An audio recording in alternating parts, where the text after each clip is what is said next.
in the world. I don't even know how conservatives can even take their head out of the ground long enough to complain about anything. They're trying to call us conservatives Nazis. I think they ought to be ashamed. It's comforting to know conservative values haven't been abandoned everywhere. All we want is freedom and liberties and less government. I'm not a Democrat or Republican. I'm an American. Welcome home. Because everyone gets a voice. This is News Talk STL. News and information. Welcome home. Plus, terrifying true cases that have captivated the nation with the fall of the House of Murdoch. There's a heck of a lot that still needs to be answered. All part of Fox Justice on Fox Nation. Sign up at foxnation.com for your last chance to get your first 3 months for $1.99.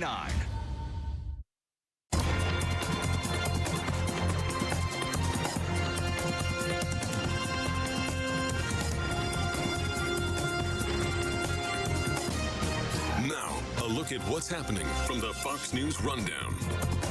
Good morning. It's Thursday, October 5th, 2023. I'm Ted Lindner. This is the Fox News Rundown. A number of House Republicans beginning to emerge as potential candidates to be the next Speaker of the House. Fox's Kevin Corke. The list is frankly fairly streamlined, at least so far, with the exception of a couple of possible wild cards, including one rather notable wild card. Right now, Majority Leader Steve Scalise, Judiciary Chair Jim Jordan. They're thought to be the most favored among Republicans on Capitol Hill, with GOP Study Committee Chair Kevin Hern also gaining some support, as is a non-member, former GOP Congressman and New York gubernatorial candidate Lee Zeldin. And while other names will no doubt percolate in the days to come, the leading GOP presidential candidate, former President Donald Trump himself, is also getting plenty of support on the Hill among members. And that is Fox's Kevin Corke. Trump has said that he has no interest in being Speaker, but instead wants to focus on running for President of the United States. And no winner in Wednesday night's Powerball jackpot means the jackpot grows to $1.4 billion for Saturday night. I'm Ted Lindner. This is the Fox News Rundown. This is the Fox News Rundown.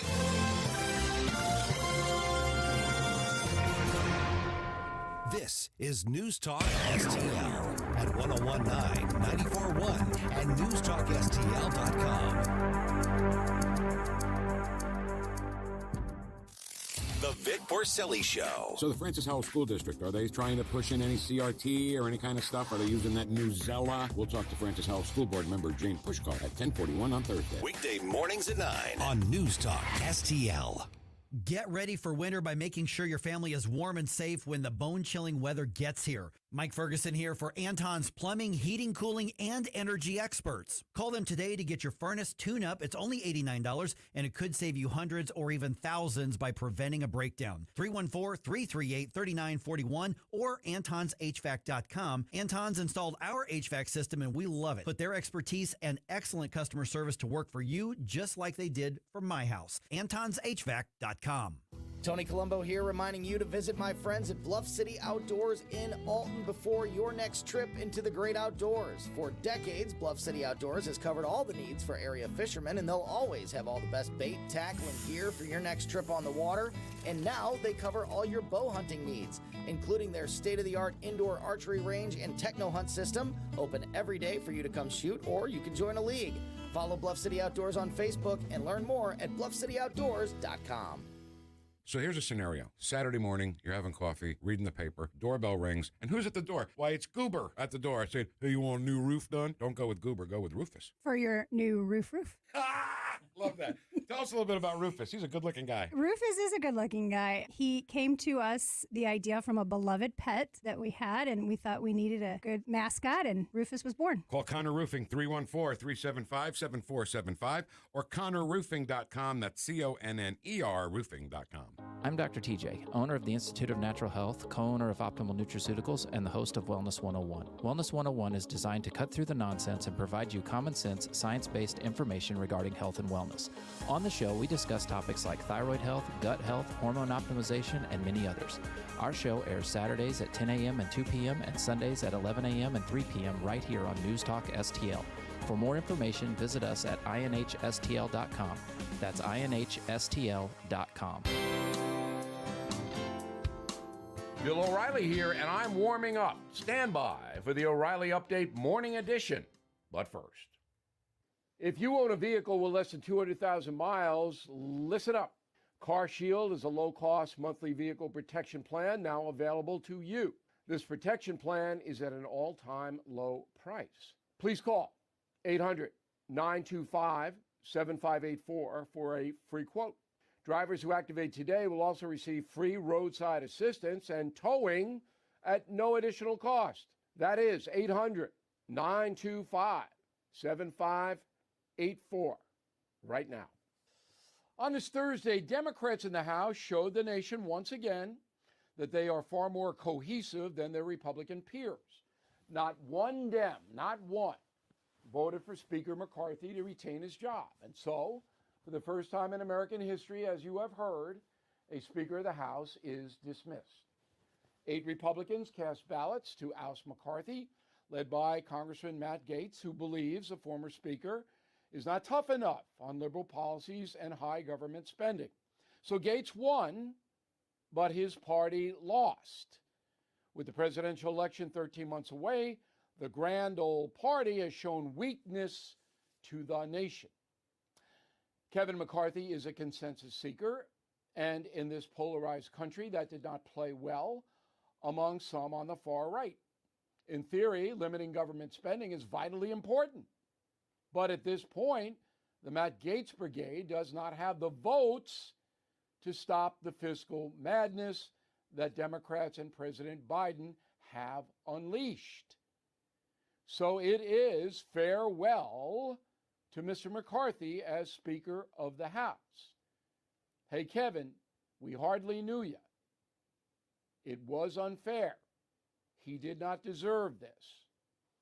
And the reason is, the core reason that McCarthy was booted is that there is no leader at this point in the Republican Party. Back in a moment. If you thought booking your timeshare was difficult before, you know it's almost impossible now. For more than a decade, Lone Star Transfer has helped thousands of owners legally and permanently get out of their never-ending timeshare fees. Lone Star Transfer guarantees the release of all liability to your timeshare in writing and in a specific time frame. For free, no-obligation consultation, please call 855-551-7066 or go to LoneStarTransfer.com. That is the Morning O'Reilly Update. More analysis later on. From the Michaels Flooring Outlet Weather Center. Rain chances ramp up this morning and then quickly shut down midday into the afternoon. In the meantime, cloudy with periods of rain and some thunderstorms through much of the morning, but the wet weather quickly ends from west to east around lunchtime. I'm expecting a high of about 75, some breaks in the clouds this afternoon. Then the cooler air shows up, mostly clear tonight down to 53, only 69 Friday and partly cloudy. Saturday's high 63, feeling like fall. Overnight lows this weekend in the 40s. That's your First Alert forecast. I'm meteorologist Matt Chambers. The latest news. Speaker of the House of Representatives is hereby declared vacant. Keeping government open and paying our troops was the right decision. Matt Gaetz needs to quit being a chaos agent. The news you need to know. $33 trillion in debt is chaos. We're competing with the job candidates. They'll do anything. Secretary of something. There's something dangerous happening in America now. The MAGA movement. And the place to talk about it. This has totally got me livid. 101.9 and 94.1 News Talk STL. For podcast articles and more, find us on newstalkstl.com. Having your first cup of coffee? Mike's on his third. This is Mike Ferguson in the Morning on News Talk STL. The political world, and to some degree, just those who watch news, still reeling from the news that for the first time in American history, the Speaker of the House got fired. Now, Kevin McCarthy is still a congressman. He's just no longer the Speaker of the House, as we all know. So where do we go from here? And I don't think the Republican Party has figured that out. Are they going to be able to figure that out to effectively govern and effectively be able to stop more of the Biden administration's agenda in the coming months and years, especially after the next election? That, my friends, remains to be seen. Hey, good morning. I'm Mike Ferguson. Thanks for spending part of this Thursday morning with us here on News Talk STL. Former Congressman Bob Barr has certainly been through some tumultuous times in Congress, and he joined us on Wednesday's program to give us his take on the actions and the antics of some of those in Congress. Here's what he had to say. The office of Speaker of the House of the United States House of Representatives is hereby declared vacant. And that was the announcement made after 8 Republicans joined all House Democrats to boot Kevin McCarthy from the Speaker's office on Tuesday. A lot of times we throw around words like unprecedented and historic. This one was unprecedented. It had never happened before that a Speaker of the House was removed from that office. Never happened, ever. It's been attempted, but it never actually happened. So where do we go from here? Yes, there are the technical next steps as far as how you produce, or select another speaker. But then what does the Republican majority do from here to actually govern and convince people that they are not a chaotic mess? Now joined by former Congressman Bob Barr. And Bob, good to chat with you again. Appreciate you coming on the show, especially on such short notice here. You've been there through tumultuous times in the U.S. House. When you heard or when you watched whatever you did to find out that Kevin McCarthy had gotten the heave-ho from the vote in the House yesterday, what was your initial reaction to this? Because conservatives have a wide range of views on this. Well, I'm conservative, and I have a very specific view on it, Mike. It is the most stupid, irresponsible move that I have ever seen either party, but particularly the Republican Party, which is known for doing stupid things, undertake. And the timing couldn't be worse. We're getting ready already in a major election year in which the White House, the House, and the Senate are all at stake. And what does this small band of Republican extremists do, who, at least some of them, like Matt Gaetz, I see is more concerned about his own star rising than either his party or the country do? They throw a monkey wrench into the proceedings in the House to show the American people once and for all that the Republican Party is not a party that knows how to govern. I mean, it's an awful situation, Mike. Good morning, Bob. Gabe Pfeiffer here. So who do you have picked for McCarthy's successor? Who is going to bring the party back in line, is going to right the ship? Who do you think is on the docket? Well, it's very difficult to tell because after the way these members of the so-called Freedom Caucus treated the person they voted for just 9 months ago, I'm not sure that there are too many qualified people in the House Republican caucus that would even want to do this, facing the constant threat of being voted out of office on a motion to vacate, which the Democrats, I mean, they're not blameless in this, are more than happy to go along with. I mean, they're laughing all the way to the ballot box. Steve Scalise certainly would be qualified, but he's in the hospital or recovering from a very serious cancer. Jim Jordan perhaps might. He certainly would be qualified. But I think it's so ridiculous to do what the Republicans have done here. It's hard to see how, even if they can temporarily find somebody to step into the speaker spot, that they will be able to govern over the next year and 2 months in a way that shows the American people that they are worthy of being reelected to a majority in the House. Bob, I'd like you to respond to something that Congresswoman Nancy Mace said. Now, she was one of those who voted with the Democrats to oust Kevin McCarthy. And honestly, with her being one of the more moderate Republicans, I was a little bit surprised. She was on Fox's special report with Brett Baier shortly after that vote. And here's what she had to say. I do see this as an opportunity to unite the party around someone who will keep their word, around someone who we can trust. I see it as an opportunity, and I hope that it goes very quickly to bring everybody together and move forward. Okay, opportunity to unite. Your response to that? She's doing just the opposite. There might have been a time at the beginning of this year when the speakership was open for the start of the 118th Congress where Nancy Mace coming forward and making that argument and trying to convince her colleagues that there's a better way to go than the chaotic way that they went with McCarthy, placing so many limitations on him that it made it virtually impossible for him to govern. But now those are just empty words. We're right in the middle of an election year where control of the House now is very much up in the air. So I'm not impressed with her coming forward at this point and saying that. It's meaningless. Good morning, Bob. Stel Ponticus here. You mentioned Steve Scalise, and like you, I didn't know where his health status was at the moment, and yet I heard late last night that he commented that he's interested in the gig and that his health is okay. So I guess from my perspective, I'm willing to give him the benefit of the doubt. Okay, that would be fine. Would someone like Byron Donalds from Florida be someone that you would be interested in? He's too young. You need somebody that has at least a degree of maturity and gravitas. I think Steve Scalise, if in fact these far right extremists like Gates and Buck and a few of the others, if they are willing to tell Scalise, okay, we will go for you as Speaker.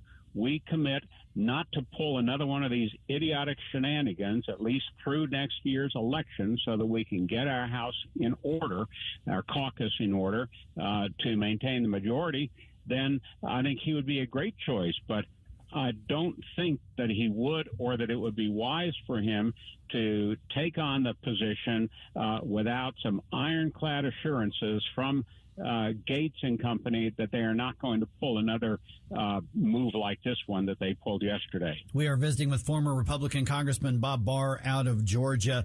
All right, Bob, at this point, is this a matter of the Republican caucus, the Republican majority, starting over, or is this just a matter of trying to heal some wounds and hugging it out at the end? Because you mentioned the ability to govern, and how do voters, especially as we head into this next election cycle, look at the Republican Party's ability to govern? I mean, they had a very, very slight majority to start with and still only have a very slight majority to start with. So how much, if at all, does this set back the Republican Party's legislative agenda? I think it sets it back a great deal. They were having tremendous difficulty even before what they did yesterday. With regard to Matt Gaetz, I don't think there's any way that he could be trusted to come back into the fold. I mean, Matt Gaetz appears to care about one thing only, and that is Matt Gaetz. Now, for the others of this five-member group that gives the Republicans a majority, maybe they can be made to understand after what they did yesterday that they need to understand that they owe a degree of loyalty to the Republican Party, which was the vehicle that they rode to get into the House. They didn't run as independents. They ran as Republicans. And you owe a degree of loyalty to the party to stick together, at least for purposes of formulating an organizational structure that can get some things done. So if, in fact, Mr. Scalise from Louisiana, who I think would be fine for the job, is willing to take it on, he has to, and other more mature members have to talk with these other members of this group, other than Gates. I mean, he's a lost cause. Just leave him out there on his own.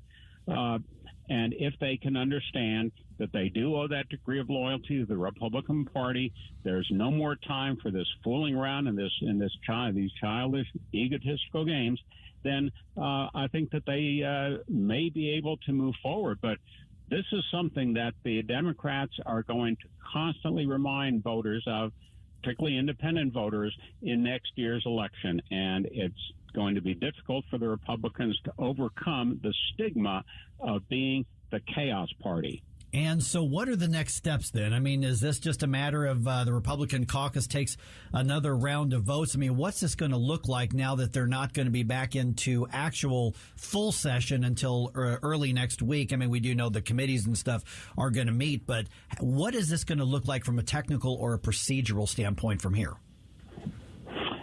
The best way to handle this would be for the American public not to see a darn thing. to do this behind closed doors. Doing it in the public does not help. It hurts. So what the Republican leadership, such as it is, I think has to do is get all of their members together. If Gates wants to come, fine. If he wants to go out and be on the media, fine. Let him go.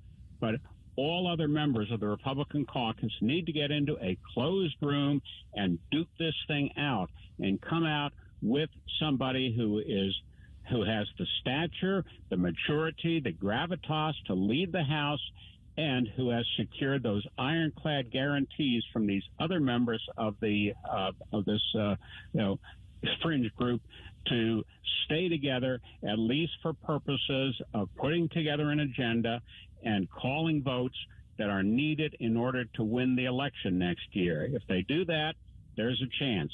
If they continue to handle this publicly and argue publicly, it's going to be chaos through the November election. Okay, you can learn more at bobbarr.org or also look up Liberty Guard, which is Bob's project as well. All right, Bob, there's going to be a lot of different opinions on what we were just talking about around that right now. I really appreciate you giving us your perspective from having been in Congress as well, because anybody who says they saw this coming and, I predicted this is absolutely full of it. Nobody saw this coming, I don't think. I agree, and it's great to be with you all, and look forward to it next time. Anytime I can offer, my opinion, which is no better, no worse than y'all's, give me a call.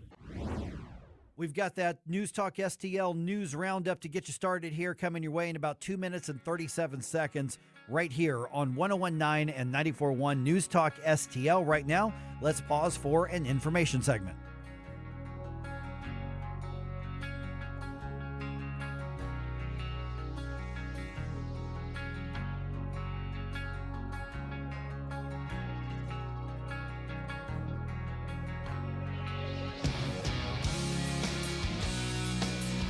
Like and subscribe to us on Rumble. News Talk STL. Get up. It's Mike Ferguson in the morning. News, analysis, opinion. Something dangerous happening in America now. The MAGA movement. We're thrilled to be here to take back this state from the radical left lunatics. 101.9 and 94.1. It's so corrupt up there now that we need to clean the place out. News Talk STL. Hey, Tony Colombo here for Gutter Pros. When Christine and I bought our new house, we knew the gutters were an issue, and after meeting the Gutter Pros team, we knew that they were right for us. Gutter Pros is your all-in-one gutter service team that offers a variety of affordable solutions, and they even offer free estimates, so there's no cost to you to find out if they are right for your home, just like they were for ours. If you're having a problem with your gutters, contact the Gutter Pros now, because with Gutter Pros, water goes where they tell it to. Call them at 314-656-7195 or visit gutterpros.com. News Talk STL is proud to have Doug Voss as part of our lineup every week. Doug has been a staple on St. Louis radio for many years as one of the leading financial experts in the area. You can hear Doug and Safe Money Radio 3 times every weekend on News Talk STL. And in case you miss anything, you can check it all out at DougVossSafeMoneyRadio.com. What else do our listeners need to know, Doug? Simply put, I focus on helping pre-retirees and retirees build, preserve, and protect retirement assets, and I've been helping my clients solve their insurance and financial needs for the past 33 years. I also strive to educate my clients on how to prepare for retirement, minimize the impact of market volatility on their assets, and deal with the challenges of increased longevity. Call me today at 844-676-SAFE. That's 844-676-7233. Doug Voss is a registered representative. Securities offered through DHL Securities, LLLP, member FINRA and SIPC. So we finally got the parts for the time machine. Classic Kicks Country is streaming now. Hear all your new country favorites from the 90s. Streaming as it happened in the 90s. Classic Kicks. Download the Classic Kicks app from the App Store. Online at ClassicKicks.com. Or enable the Classic Kicks skill on Alexa. 90s New Country streaming now. This news update brought to you by Anton's Plumbing and HVAC. Call Anton's at 314-338-3941 or visit them at antonshvac.com. Hi, it's Randy Tobler here. Pour a big cup of coffee and catch my show every Saturday morning from 6 to 9. Right now, it's back to Mike Ferguson in the morning here on News Talk STL.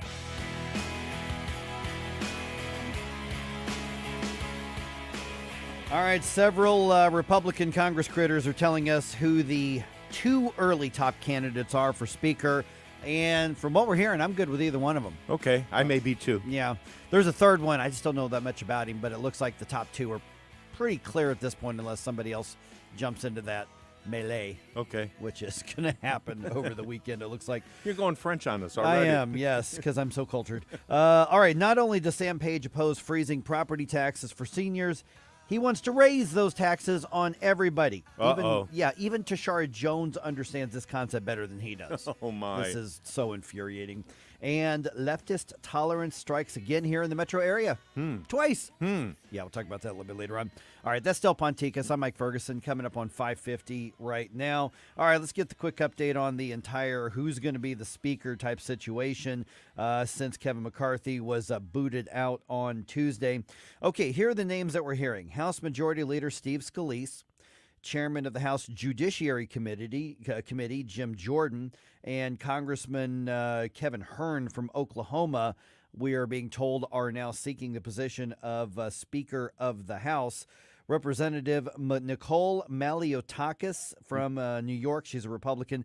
She was on the bottom line from Fox, and she says that determining who's going to take that position not going to be done right away, not real fast. You got her Greek pronunciation pretty good there. Well, but you taught me how to do that. That was nice. Yeah, because I went to you and you taught me how to do that. Yeah. So she's saying this is not going to happen like in the next day or so. She says all three of the candidates offer different strengths in her opinion, but looks like she is saying Scalise and Jordan are the front runners at this point. A lot of people have questions. We just want to know, what is your plan to get us out of this mess that Matt Gaetz created for us?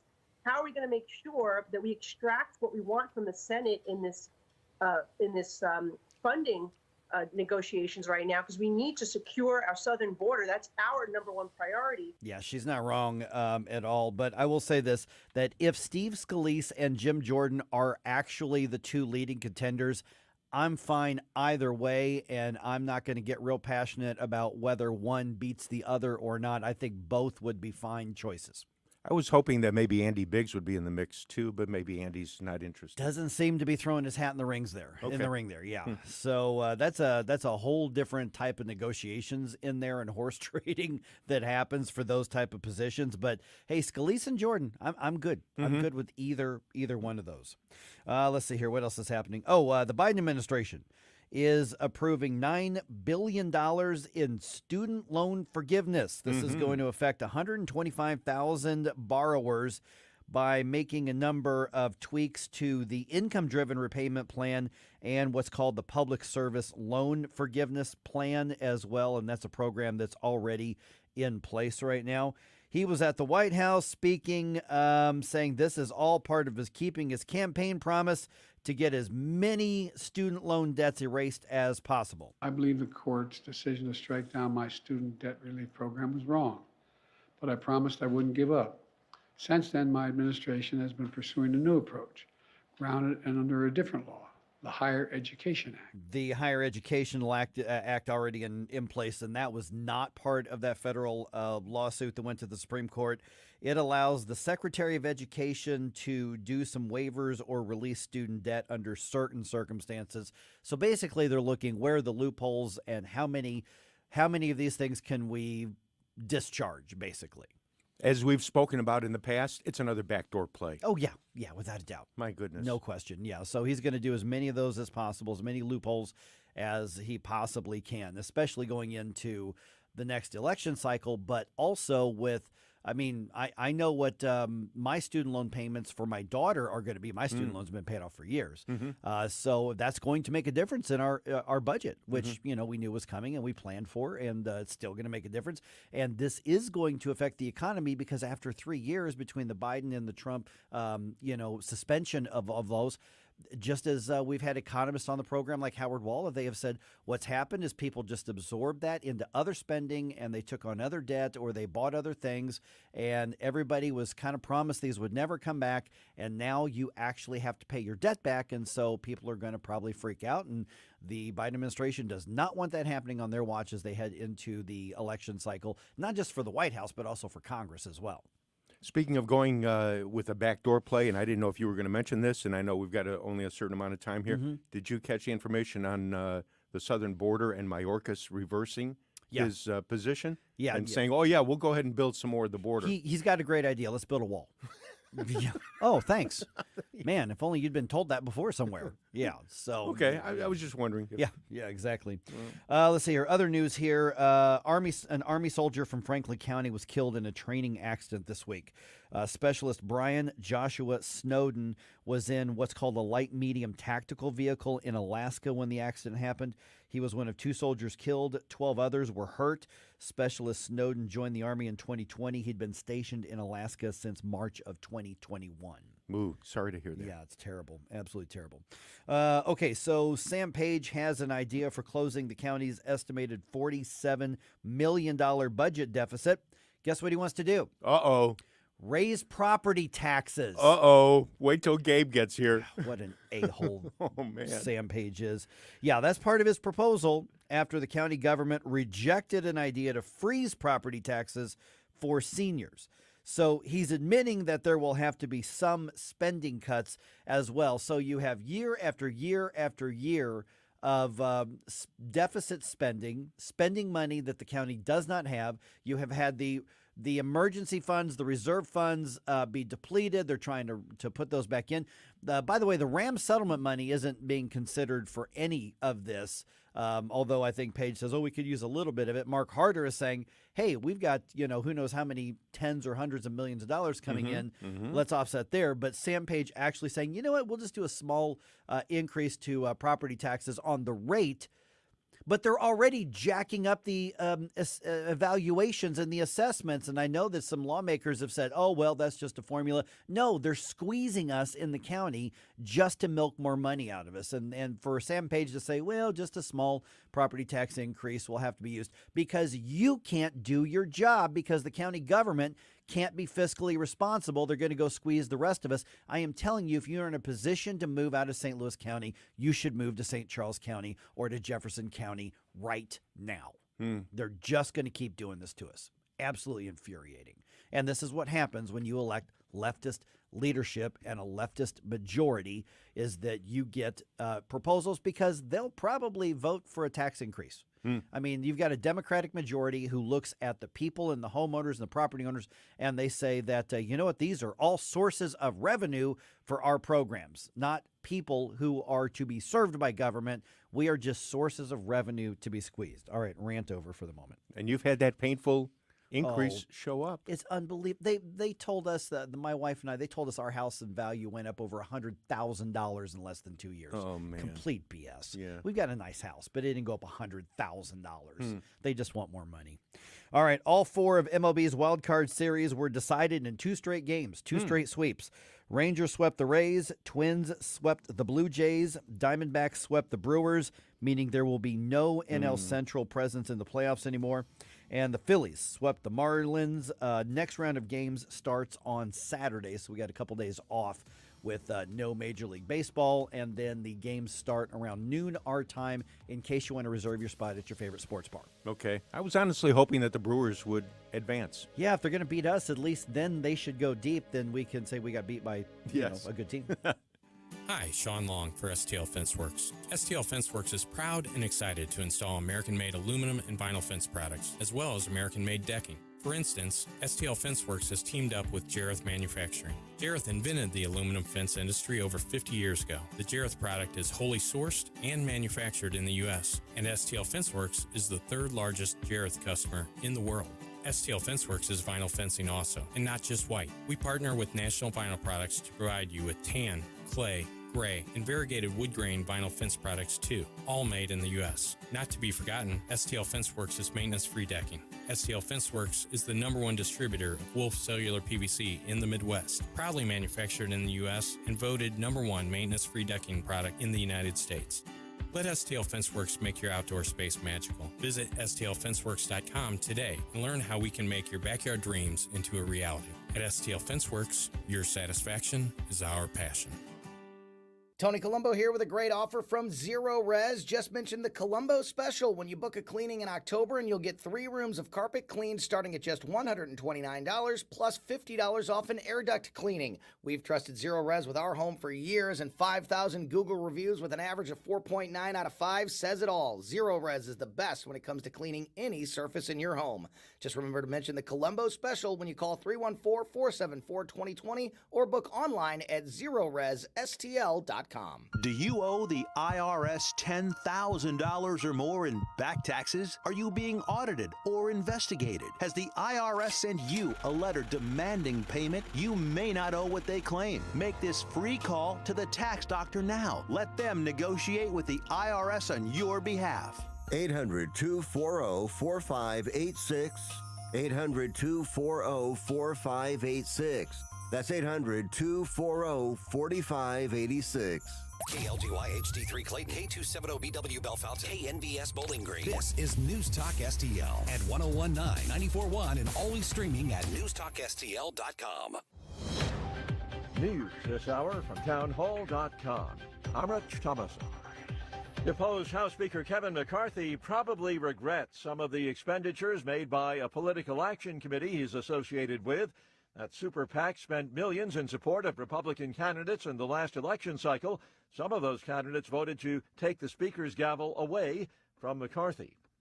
Congressman Mike Gallagher says it wouldn't take much. Some basic rules changes could help Congress meet its budget deadlines without the constant threat of a government shutdown. Simple things like aligning the fiscal year with the regular year, which is the lowest of low-hanging fruit, would go a long way towards avoiding this complete chaos. I actually think there's a lot you can do in bipartisan fashion to clean up the nuts and bolts of how we budget, or don't budget, as the case may be. The Wisconsin lawmaker tells the Salem radio network he fears GOP infighting could cost Republicans control of the House in 2024. Purely political, that's how former President Trump describes the civil fraud lawsuit filed against him by New York's Democrat Attorney General Letitia James. She went after Trump because she was running for governor. That's the only reason. But she got the judge to value Mar-a-Lago for $18 million, when the smallest house in Palm Beach is probably worth $50 million. Mr. Trump's appealing the presiding judge's refusal to dismiss the case. It was a domestic dispute that brought Philadelphia police officers to the address, where 3 officers were ambushed. They were shot and wounded. They were hospitalized in stable condition this morning. The gunman fatally shot by police. After denouncing and then killing Donald Trump's border wall project, President Biden now plans construction of a wall along parts of the Texas border. Dow futures down 92. More on these stories at townhall.com.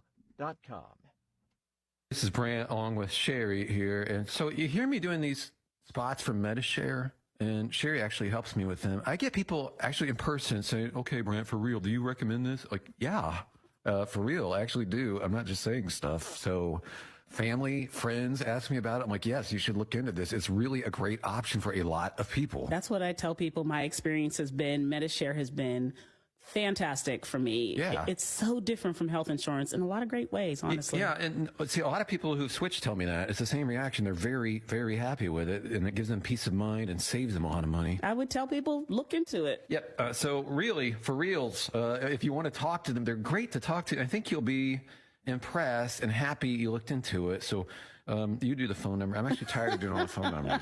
Okay. Call now. 844-41-BIBLE. That's 844-41-BIBLE. 844-41-BIBLE. Nice job. Thanks. From the Michaels Flooring Outlet Weather Center.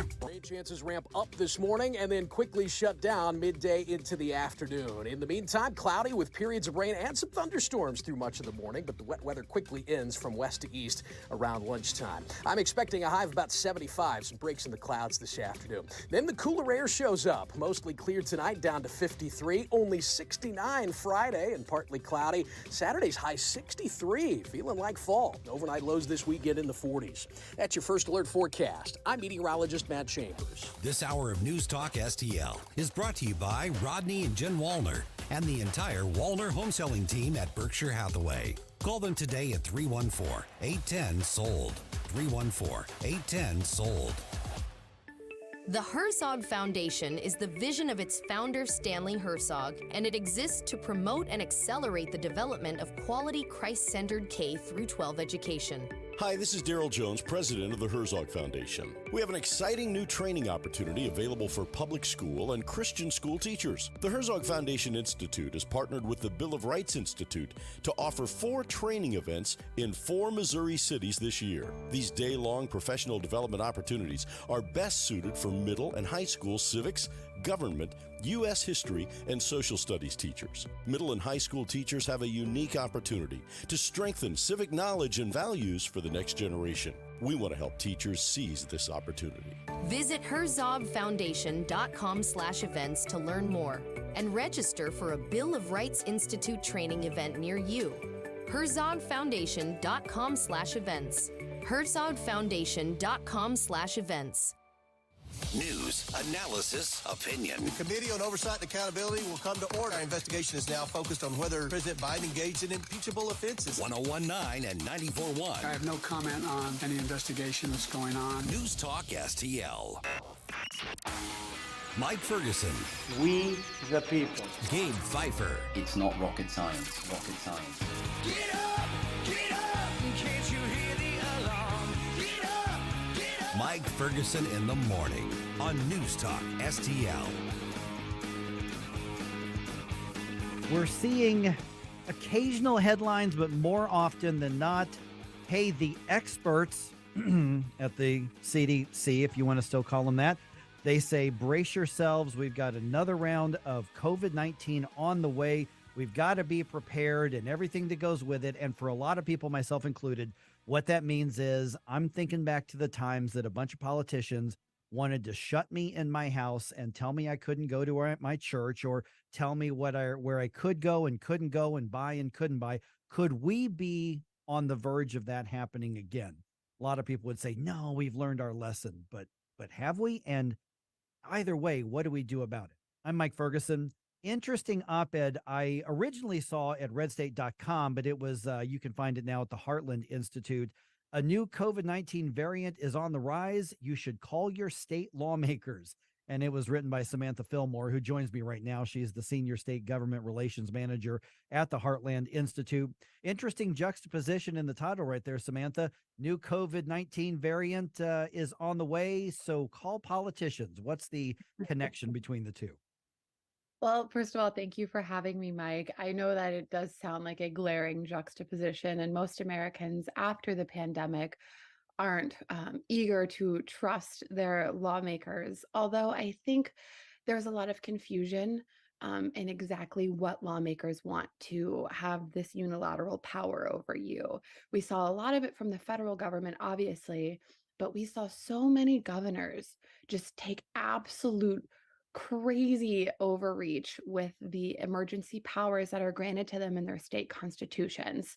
And all of these state governors enacted and allowed themselves these emergency powers during the pandemic.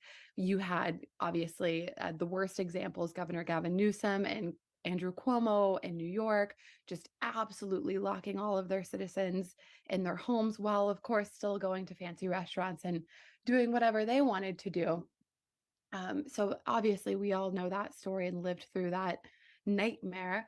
But what a lot of people don't know is in the years following the pandemic, so many state-based lawmakers, I'm talking your elected representatives and senators from your home districts for your state, considered reining in this gubernatorial power with legislation that would limit these powers in a number of ways. And a lot of them in many states have gained a lot of traction. But rolling back to the title of my op-ed, if more constituents reach out to their state elected lawmakers, I think that we can push this movement forward and really rein in these governors' emergency powers. Okay, so before we get to how that should look when we're contacting state lawmakers, let me back up just a little bit. And Samantha, there would be a lot of people who are saying, oh, come on. I mean, we didn't know what we were dealing with. It was better safe than sorry. Sure, almost everything we were told turned out to be incorrect. And now we know that was overreach. But don't worry about it. That would never happen again because of the blowback. Is this overreach something that we do need to worry about in different parts of the country again? Absolutely. I think it was almost like a drug for these governors. They found out that the secret to doing what they wanted was through an emergency declaration. And last week, 2 weeks ago, we had the New Mexico governor calling to amend the rights to firearms in their state because gun violence is the new emergency. Next thing you know, it could be an environmental emergency. I'm from Texas, so if we have great leadership in Texas right now, but if that were to ever change, you could say, oh, the environment is an emergency, no more fracking, completely disband the oil industry in Texas. Or you could have any other governor hypothetically saying the transgender rights with children is an emergency and using this power unilaterally, because the way it is written in these state constitutions truly allows them to do so much with very little check. We are visiting with Samantha Fillmore from the Heartland Institute.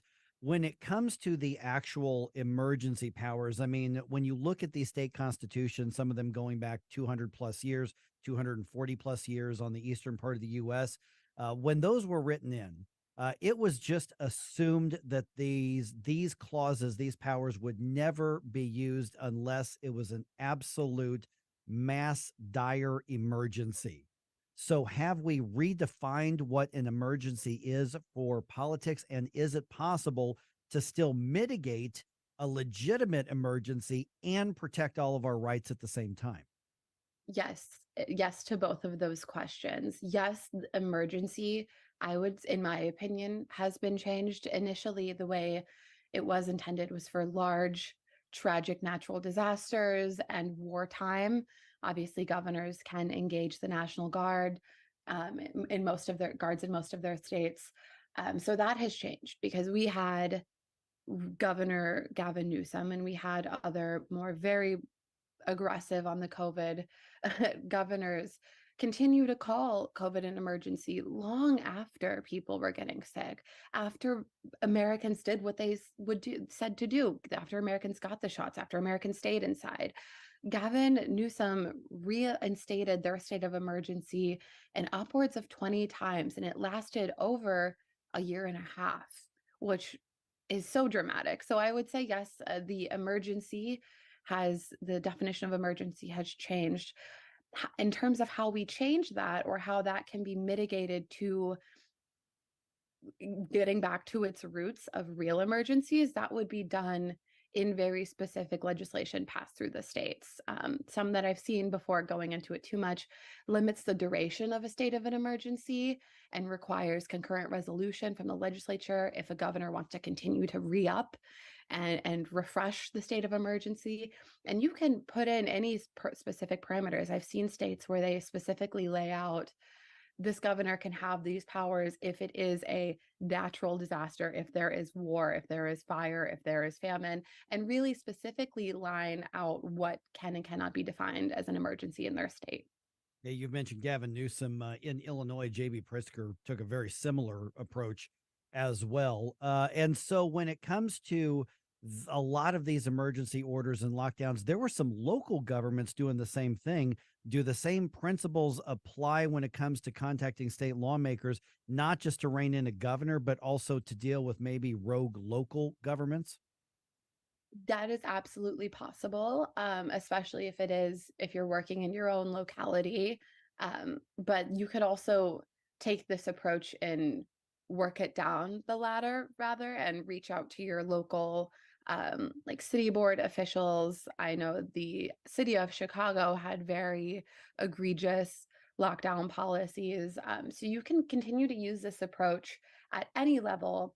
But essentially, what I have advocated for in my op-ed and what I've done in the years since COVID through the Heartland Institute is just really try to empower people to reach out to their elected officials and use the democratic process and what makes America so great to really try to rein this in and have a say, because it has affected worship and small businesses and just a lot of people's livelihoods.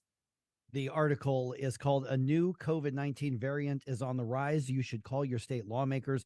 I found it at redstate.com, but you can also find it at the Heartland Institute website, which we're going to give out here in a minute. Okay, Samantha, we've just got a couple minutes left. Let's talk about the conversation with friends and neighbors and family and coworkers and colleagues and everybody we come into contact with, because the first time this came around, there was a lot of division. How dare you push back? They're trying to keep us safe. Well, now we know what they did didn't work, but there's still some uneasiness about telling government to stay in its lane and not do something, because we always want government to do something, even if they shouldn't do something. And so what should that conversation look like when it comes to convincing people that we want government to limit government and protect our individual rights and freedoms, even if the media or other politicians are trying to scare us with the stories of a virus?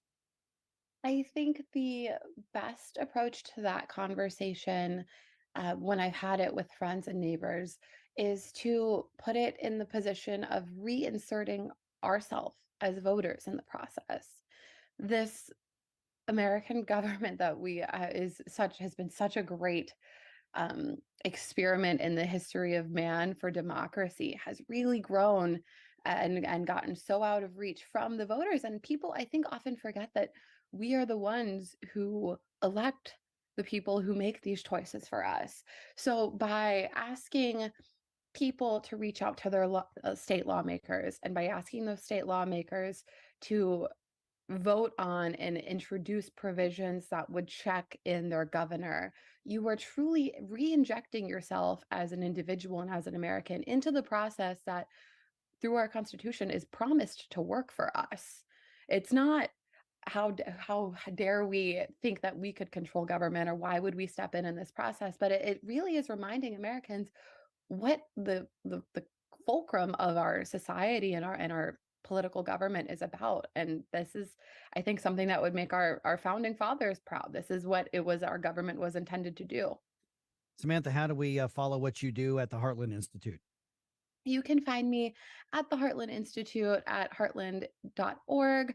I'm happy to answer any questions. My email is sfillmore@heartland.org. I actually tend to stay off of the social media, and I actually do a lot of work against social media for free speech on those platforms, but that's not what this conversation is about. So you can pretty much find me just through the Heartland outlets. All right. And good for you for avoiding social media. You're not missing much. All right. Samantha Fillmore from the Heartland Institute. Thanks so much for the conversation. Really appreciate it. Thank you for having me, Mike. And given the recent court rulings on the Missouri side and just the unchecked power that's been given to J.B. Pritzker on the Illinois side, we do have to worry about this happening here.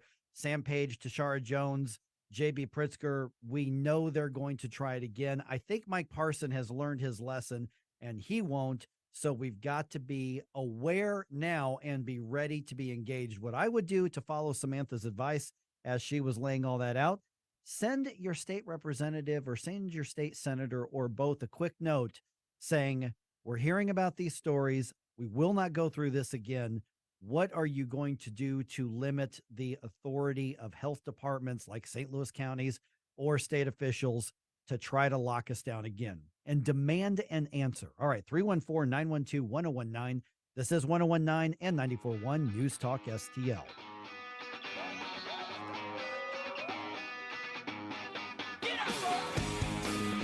Like and subscribe to us on Rumble. News Talk STL. Don't try to make me stop. No inspiration. You have a soul so dark it is no more. And all the ones depart. Get up.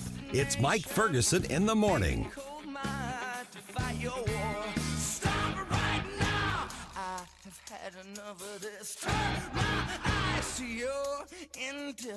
want to share something special with you. I've told you how Wellington Environmental works to keep hospitals, schools, businesses safe for their patients, students, clients, employees. Wellington can do the same for you. Perfect example. A relative went to the basement, almost knocked over by the smell. A sewer line had broken. A call to Wellington, a crew was dispatched. First thing, make the home safe. Then clean up the mess. Truly clean it up. Now, I'm telling you this because I want the best for you. Wellington Environmental. Here's the number, 314-644-4930. 644-4930.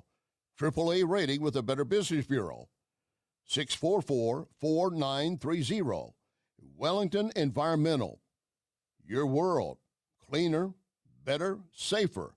Be well with Wellington. In a world where heroes walk among us shines the David Dorn Foundation. Named after a true hero, our foundation empowers those who risk their lives to protect us every day. We stand tall with unwavering dedication to provide our first responders with equipment often not supplied. But we can't do it alone. We need your generosity of a few volunteer hours to provide our first responders with the tools they desperately need to save lives and keep our communities safe. Visit DornFoundation.com now to be part of our critical progress. Get charged up on the truth. Power Punch with Larry Behrens. Gas prices are crashing higher once again, and the Biden administration is employing a new tactic to try to make us believe they're not responsible. We'll help you see through it. And when you go to rent that car, are you choosing all those fancy EVs? No, you're not, and you're not alone. We'll talk about it this week. Power Punch with Larry Behrens. Saturday afternoons at 4 on News Talk STL. Get more Power Punch at powertofuture.com. Now, the Onder Prescription with Dr. Bob Onder. I'm Dr. Bob Onder. With the drama over the removal of Kevin McCarthy as Speaker of the U.S. House of Representatives, it's easy to forget the subject of the underlying fight. Politicians in Washington of both parties for decades have spent way too much money. A few numbers. Congress and the Biden administration this year will spend $2 trillion more than the government takes in. In doing so, they'll add $2 trillion to the national debt of $33 trillion. How much is that? That's $100,000 for every man, woman, and child in the United States. Basically, a family of four has a $400,000 mortgage, but no house. Interest on the debt will exceed defense spending by 2028. And Tax Freedom Day this year is April 18th. Meaning you will spend 3.5 months to pay taxes to the government. It's high time to tell the politicians in Washington, enough is enough. I'm Dr. Bob, and that's my prescription. Find more Dr. Bob Onder at bobondermo.com. This hour of Mike Ferguson in the Morning is brought to you by Stifel. Request a portfolio review from your Stifel financial advisor at stifel.com. That's STIFEL.com. Good morning, St. Louis. It's Ben Shapiro. I'll talk to you tonight at 11. But right now, back to the Mike Ferguson Show on the new conservative voice of St. Louis, 1019 and 94.1 News Talk STL.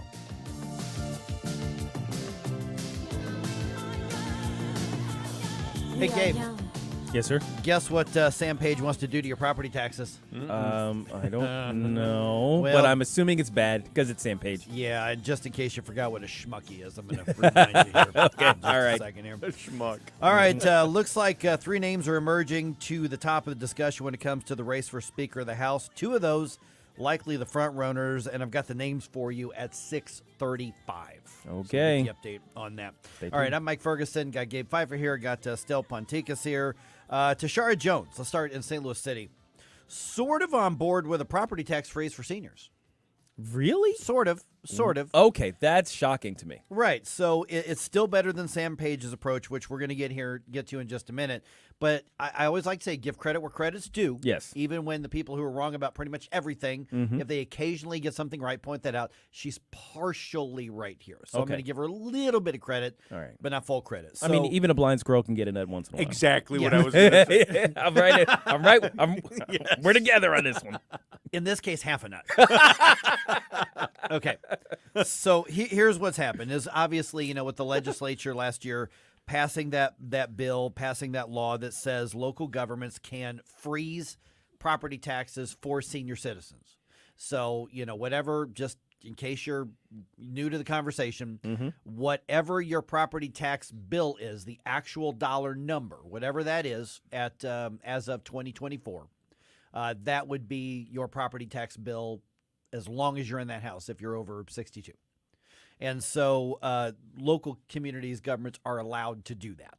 Okay. Yeah. St. Louis County chose not to do that. Right, because we're dumb. Right, because the government there does not do anything right, or very little right. So here's what's happened. St. Charles County government, by the way, they did pass this. Yes, they did. They're likely going to be sued. Hopefully they'll prevail because it is legal, but they did it right. And then they're going to continue getting all of our retirees. Yes, as they should. As they should. So here's what happened is there was a kind of a round table meeting, public town hall kind of thing with senior citizens on Wednesday. And the mayor and a couple of the alder critters were there. And they actually said that they support a bill that would freeze the property taxes for seniors with a bunch of conditions. Okay. Now, what are the Right. conditions, Okay. I guess, is the question. They want to have income and valuation limits. Okay. So you live on one of these, $1.5 million homes in the Central West End or on Lindell or whatever. They're like, you shouldn't qualify for that. Okay. Yeah. I still think you should. Yeah, But- I do too. But whatever. Here's the other thing. They also, and the mayor says that it would not be a full property tax freeze because she says that she wants to allow the property taxes for the school district and the museum to continue to go up, so those would not be affected. So essentially just for City Hall. Oh, But the gosh. bulk of your property taxes are for the schools. Okay, so it's not even half a nut. This is like No. a portion of the stem from the shell. It's a sliver. Of the- it's not Yeah. not even the edible part. Exactly. So, and so here, for instance, Councilwoman, what's her name, Ann Schweitzer, she's quoted as saying is the bill that has been drafted. She says Schweitzer addressed concerns about the freezing, taking property tax money away from public schools and institutions. There it is. Which is not true. That's not how that works. I mean, they always use that sort of language because it obfuscates what's actually going on. Exactly. She's quoted as saying, what this bill draft is looking at is a version that holds harmless the other taxing districts beside the city, which means, I'm still quoting her here, if you have taxes that go toward the museum district, schools, and special businesses, those taxes will not be affected by this freeze. Wow. So there's promises in words, and I'm sure it would make a little bit of a difference, but not that much. They Oh my should gosh. freeze it for everybody. And why in the world is the museum getting special treatment? Because when they're saying they're going to quote unquote hold harmless, basically what that means is that you're not affected by this. So the museum is more important than the senior citizens being allowed to meet their budgets Yes. and be able to live on a fixed income. The school district is more important than the senior citizens and their ability to live. So they're still using government first thinking. They're just saying that the city hall property taxes would be frozen, which again, I'm sure would make a few dollars difference, but that's Yeah. that's not the biggest That's not the area. bulk of the No, taxes it's not. that are being collected there. So yeah, I mean, even as small of a tax cut as this would be for seniors It wouldn't to be a tax- begin with, Yes, it wouldn't be a tax cut. even if you did the entire thing, clean the way St. Charles did it, it's still a very small tax cut for an individual. So why are they making such a big deal about it carving it up until it's basically gone?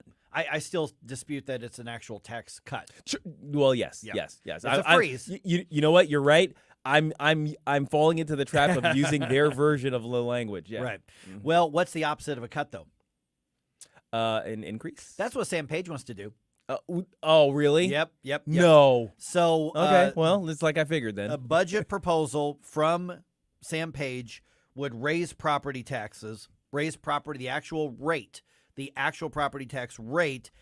He is forced to admit that there has to be some spending cuts as well, but they've got a $48 million budget deficit because, like most governments, they cannot budget responsibly and think that spending money is the most important thing that they can do. And so a budget proposal from Sam Page includes a small rate increase on property taxes. Now, keep in mind, this is on top of the county assessor's office clubbing all of us with property valuations that are insane. Yes. And, of course, them refusing to do a property tax freeze for senior citizens as well. So not only do they not want to protect senior citizens who have already paid their dues, but they want to club the rest of us. And their argument is, well, it's, just a little bit, they do the whole thing. It's for the children. Yeah, it's for the children. They do the other thing that says, well, for this value of a house, it would only be $20 or $40 a year. It's just no big deal. I don't care if it's 2 cents a year.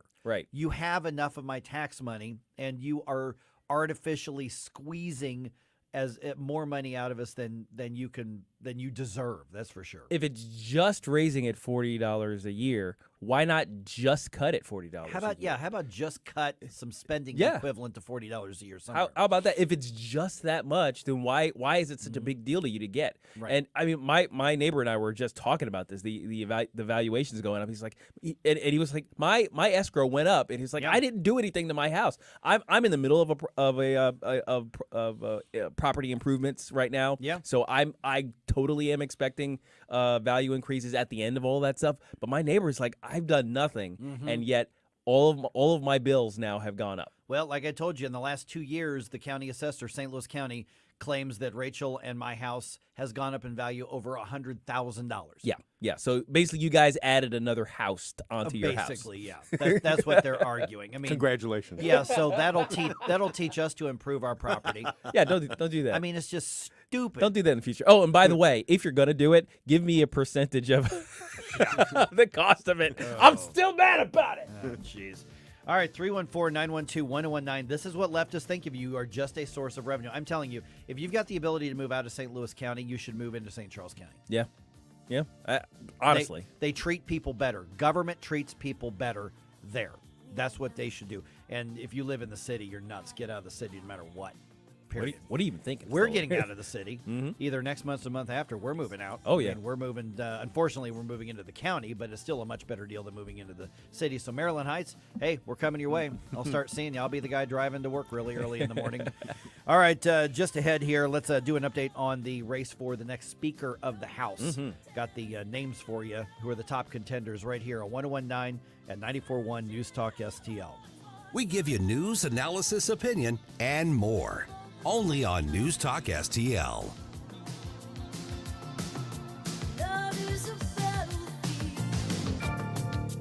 Get up. It's Mike Ferguson in the morning.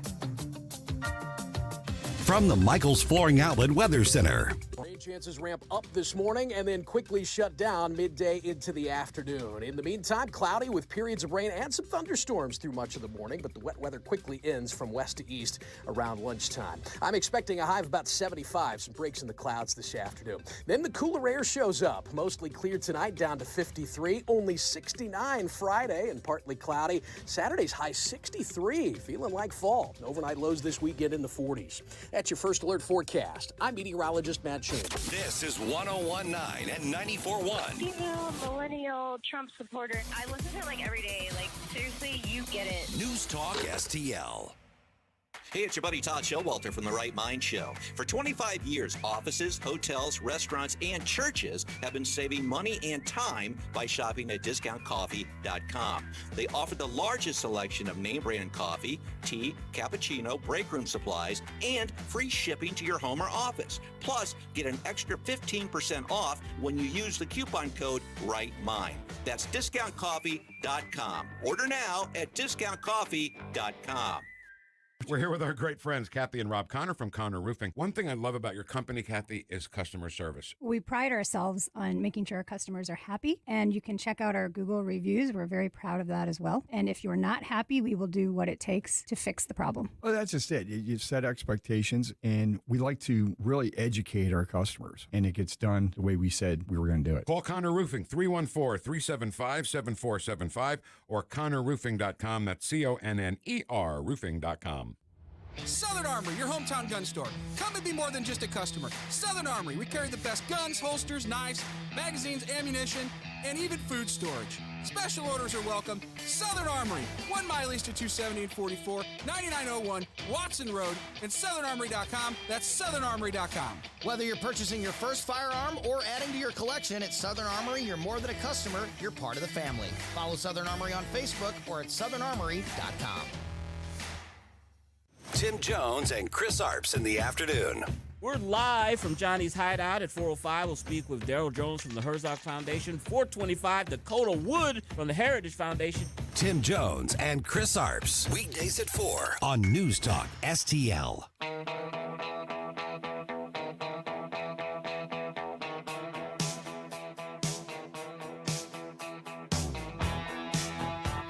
Bill O'Reilly here. Check out the O'Reilly Update this afternoon at 3:45.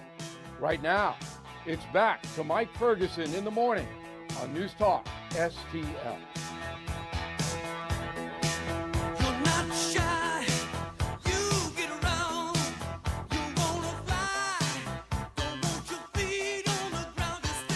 All right, we know who the early entrants are in the conversation for a new Speaker of the House. I think these are going to be the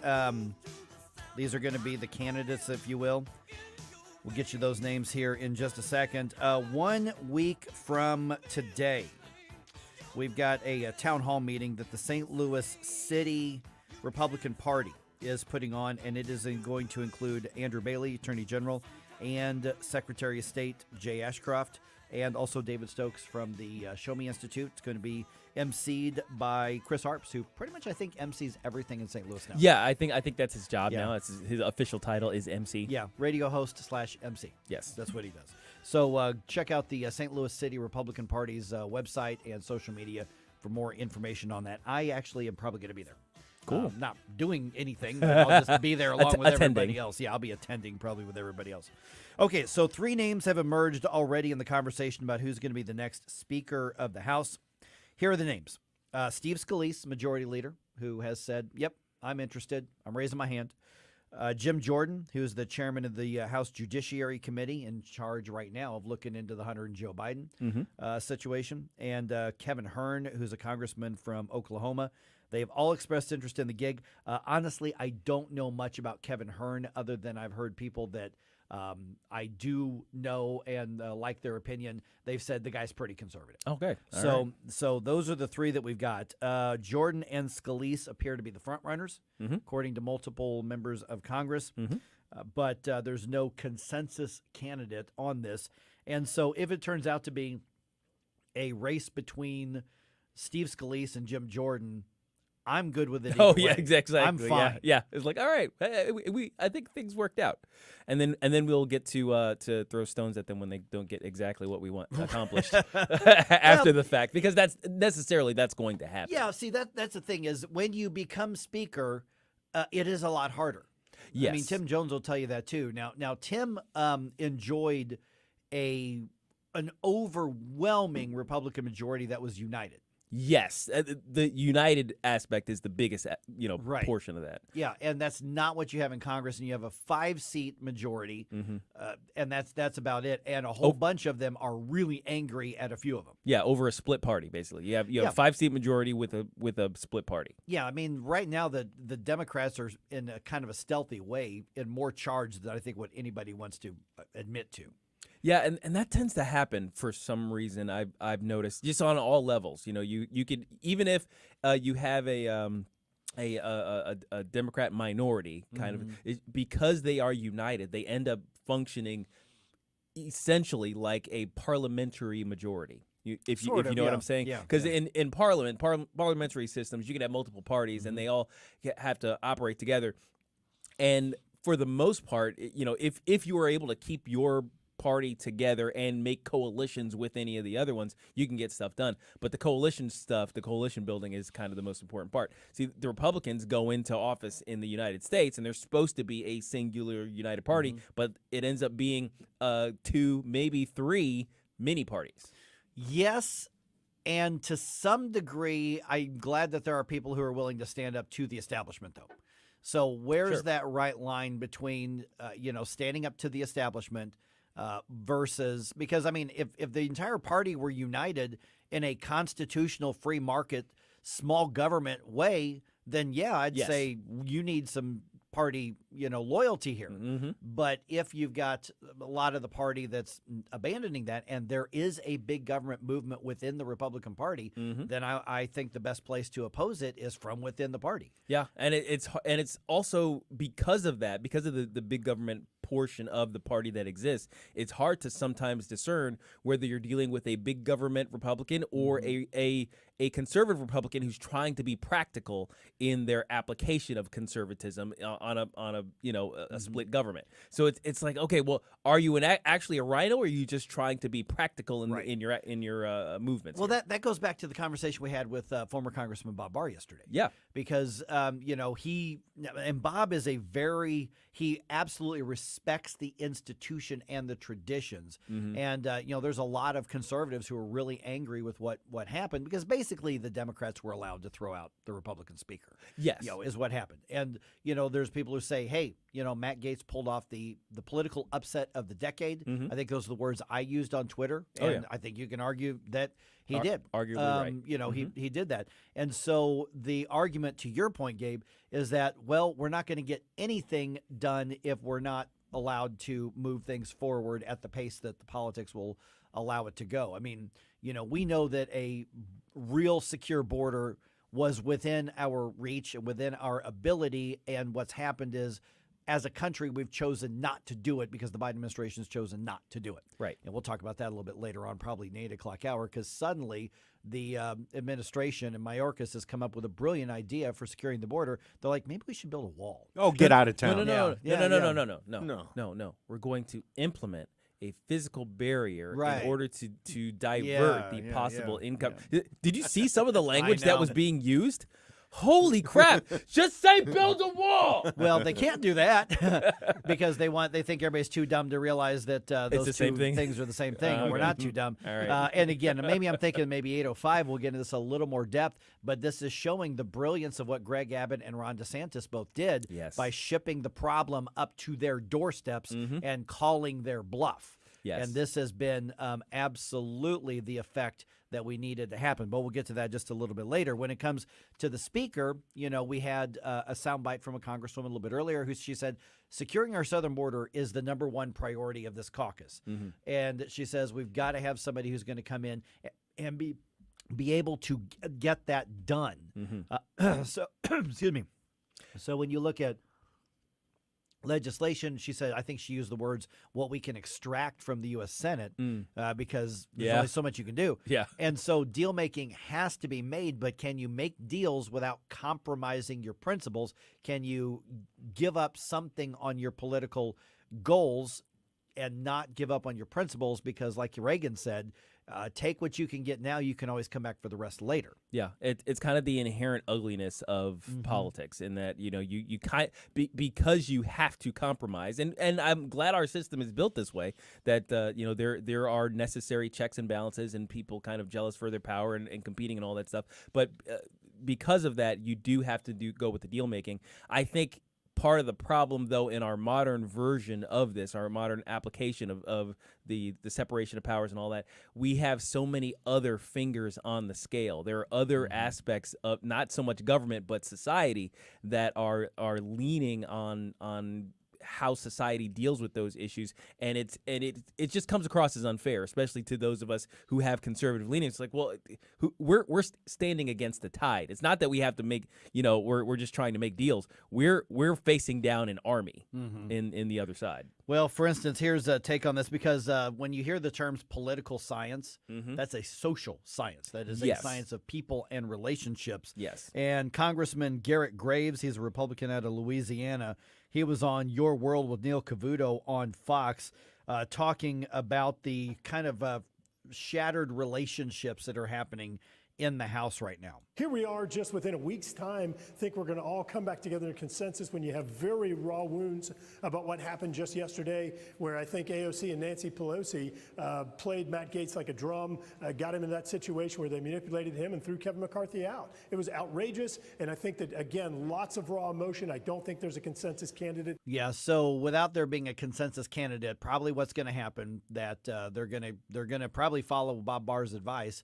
and they're going to be in some kind of closed door setting somewhere, and they're going to hash out who are going to be the top couple of candidates, have their votes, and then they need to have a united front to elect a new speaker, because every Democrat's going to vote for Hakeem Jeffries. Every single one, just like they did last time. But that's the tradition. That's what you do. You vote for yours. But with a 5-vote majority, they simply cannot go through another 12, 13, 14, 15 round vote. They need to come out, say, this is the person, vote him in on the first one, and then do something. Yeah. I mean, for instance, I know there are mixed opinions on, for instance, Newt Gingrich, but when he came in as speaker, he had everybody on board with the contract with America. Here are the things we're going to do in the first 100 days. And then they went and did it because they had everybody on board. So, Newt Gingrich, is he, philosophically always as conservative as I would like?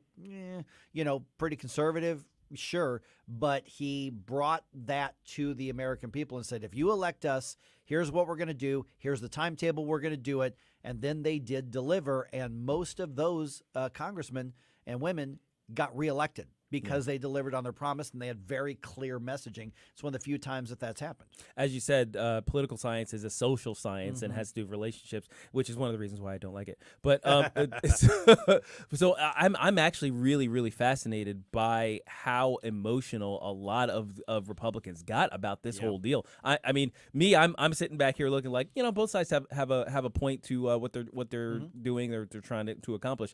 But a lot of people are really like they're hurt by this. They're furious.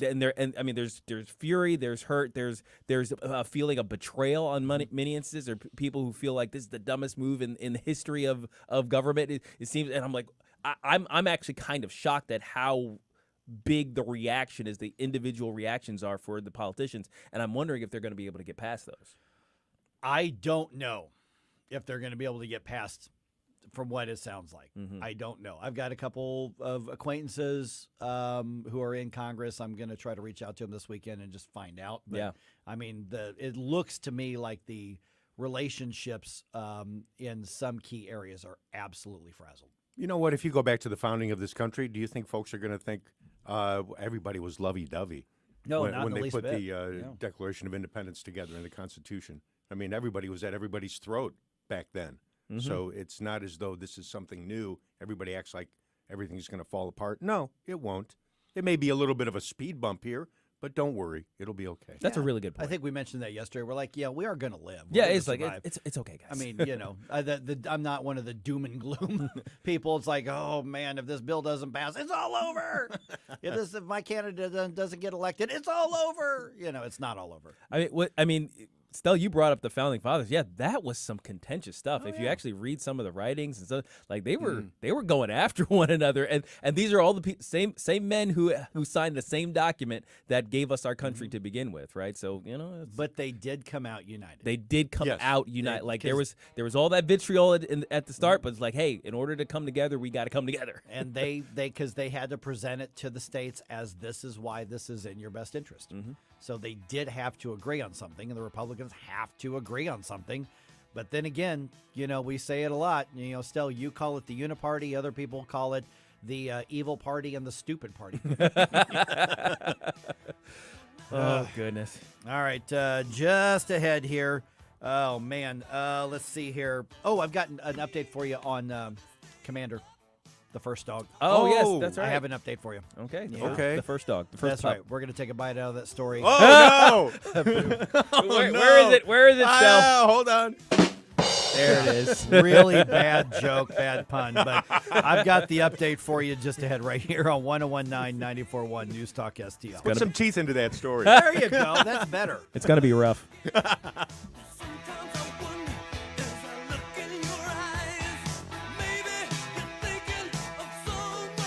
Like us on Facebook at News Talk STL.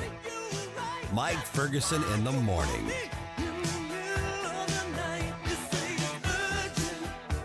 Thanks for taking my call. News, analysis, opinion. Radio news junkie. Love every bit about it. News Talk STL. We know you have lawns to mow, work sites to build, fields to manage, and jobs to finish. With over 100 years of experience, Seidenstricker Nobe will be with you every step of the way. Our customers are the center of everything we do. Find affordable pricing, low monthly payments, and easy financing options on all our John Deere equipment. With 27 locations to serve you, Seidenstricker Nobe Partners is your source for everything John Deere. snpartners.com. Tony Colombo here, reminding you to visit my friends at Bluff City Outdoors in Alton before your next trip into the great outdoors. For decades, Bluff City Outdoors has covered all the needs for area fishermen, and they'll always have all the best bait, tackle, and gear for your next trip on the water. And now they cover all your bow hunting needs, including their state-of-the-art indoor archery range and techno hunt system, open every day for you to come shoot, or you can join a league. Follow Bluff City Outdoors on Facebook and learn more at bluffcityoutdoors.com. Car and Driver magazine says the 2024 Toyota Land Cruiser is cool and affordable. 2024 Toyotas are showing up every day, ready for immediate delivery at Ackerman. In fact, Toyota has awarded Ackerman more vehicles than all competitors. Check it out yourself at Ackerman Toyota, Hampton and Interstate 44, or online, AckermanToyota.com. Ackerman Toyota will get you the best deal. Ackerman Toyota, for life. Sundays at 5 on News Talk STL. That's what happens if you're a Republican and you're accused of lying to the FBI. Mark McCloskey on fire. What does the FBI do? The FBI lies to Congress. The Attorney General lies to Congress. The Director of Homeland Security lies to Congress. And then what happens? Nothing happens. Mark McCloskey on fire. Because as we all know now, the FBI, the DOJ have become nothing more than the enforcement arm of the leftist government. Sundays at 5 on News Talk STL. This hour of Mike Ferguson in the Morning is brought to you by Stifel. Request a portfolio review from your Stifel financial advisor at stifel.com. That's STIFEL.com. Hello, morning people. Tony Colombo and Katie Fitzpatrick here. Thanks for listening to Mike Ferguson in the Morning here on News Talk STL. And don't forget to join us today at 2 for Colombo and Katie. See you then. All right, I've got an update on the sad, violent saga of Commander the White House dog here in a second. All right. Also, 2 churches are experiencing the tolerance of leftism these days right here in St. Louis. Oh, yeah. 7:05, I'm going to tell you about a planned protest against one of them and about vandalism against another. Like I said, both of them right here in St. Louis. So much tolerance. And there's a big difference in how the media is treating the vandalism one. Really? I know. You're going to be surprised to hear that. Huh. All right, 6:50 right now. I'm Mike Ferguson. Got Gabe here. Got Stell here. All right, Commander, the White House dog, the first dog. You know, matter of fact, I've got an intro for him. I've got a themed musical. Wow. Okay, so all right, yeah. Here's an update on Commander, the White House dog.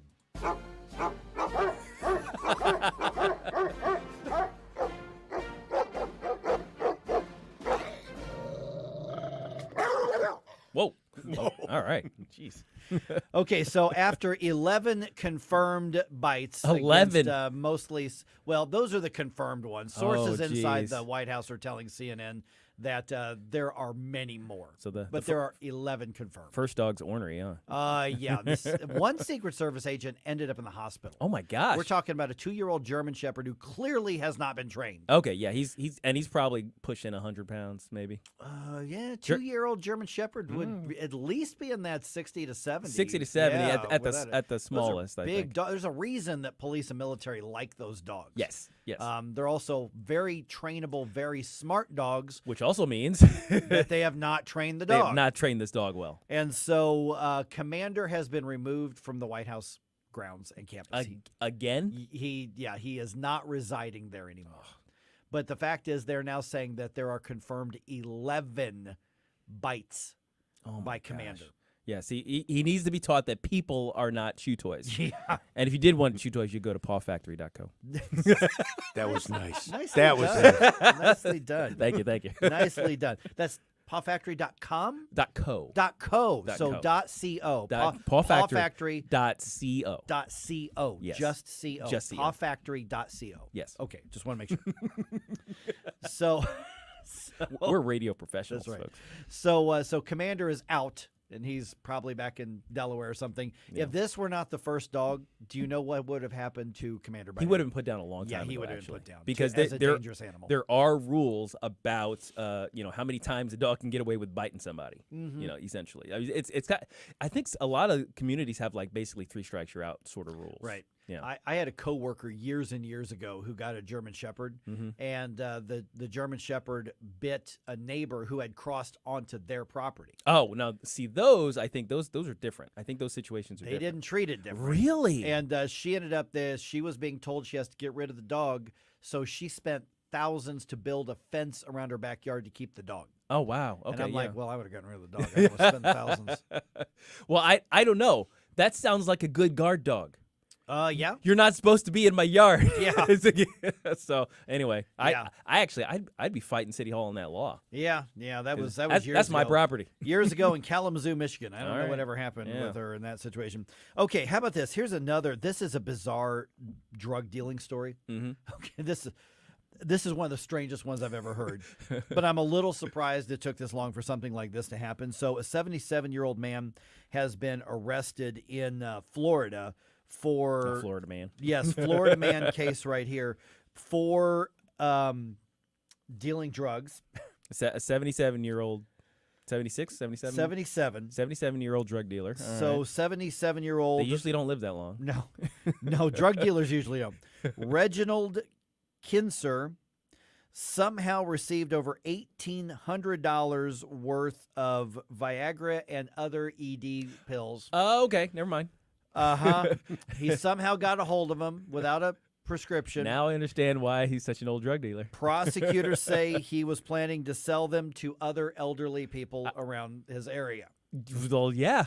Okay, so he didn't enter the drug trade early. He would have been one of these late bloomer drug dealers, you know. It's like he realizes, hey, he's got experience as a drug dealer. Does in he? the past, Like a but- real drug dealer? Yeah, I mean, 3 years ago he was arrested for possession of marijuana and MDMA and magic mushrooms. So he's Wow, all right. But he was 74 at the time. Yeah, I was gonna say. So he's still a late bloomer. Still a late bloomer, yeah. So if he's going to trial next month for dealing ED pills, Dealing Viagra. Yeah, because you're only supposed to have those by prescription. I Yeah. think. Right. That's why. Give the guy credit for finding a good market. Yes. In the villages. Oh, Yes. heck yeah. the villages, Man. which by the way, there's a lot of. Have you ever? You're talking about the villages there by Fort Myers, I think, in that area. right? Yeah, the Tampa, Fort Myers. Yeah, Somewhere, and- right around in there. Yeah. So which the villages are Orlando, or is it or it's actually Orlando, maybe it's north of outside Orlando? which is infamous for the craziness that the old people are doing out there. I'm just going to leave it at that. So here's the thing: he's going to trial next month. If he is convicted of being a drug dealer for the little blue pills, which I would love to know how those conversations sound at the coffee shop or the antique shop, or when the ladies are doing their knitting or whatever. He faces up to a year in federal prison and fines of up to $10,000.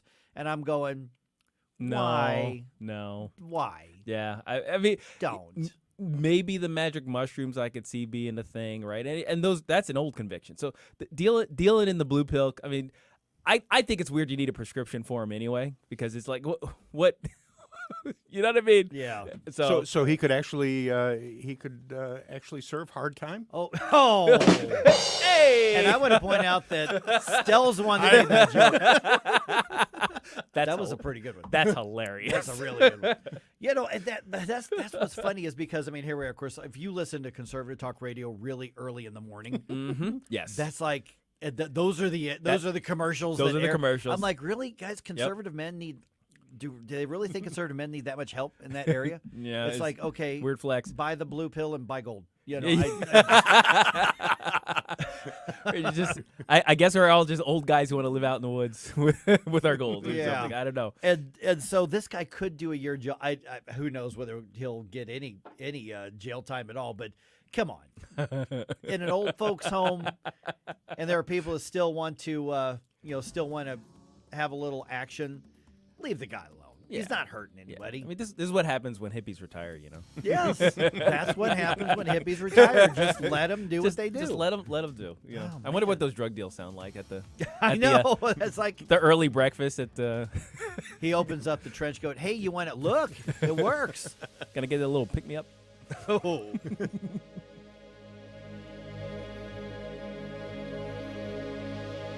Well, it's fall, y'all. Time to give Hanson's Tree Service a call this fall. 636-379-1830. 24/7, always available at hansonstree.com. Fall is the perfect time to spruce up and beautify your landscape beds with that fantastic organic mulch in bulk from Hanson's. What else should you do? How about clear out all the overhanging trees, get rid of all the old stumps, generally clean up the homestead as we head towards Old Man Winter. They're standing by to help you today. 636-379-1830 or 24/7, always available at hansonstree.com. hansonstree.com.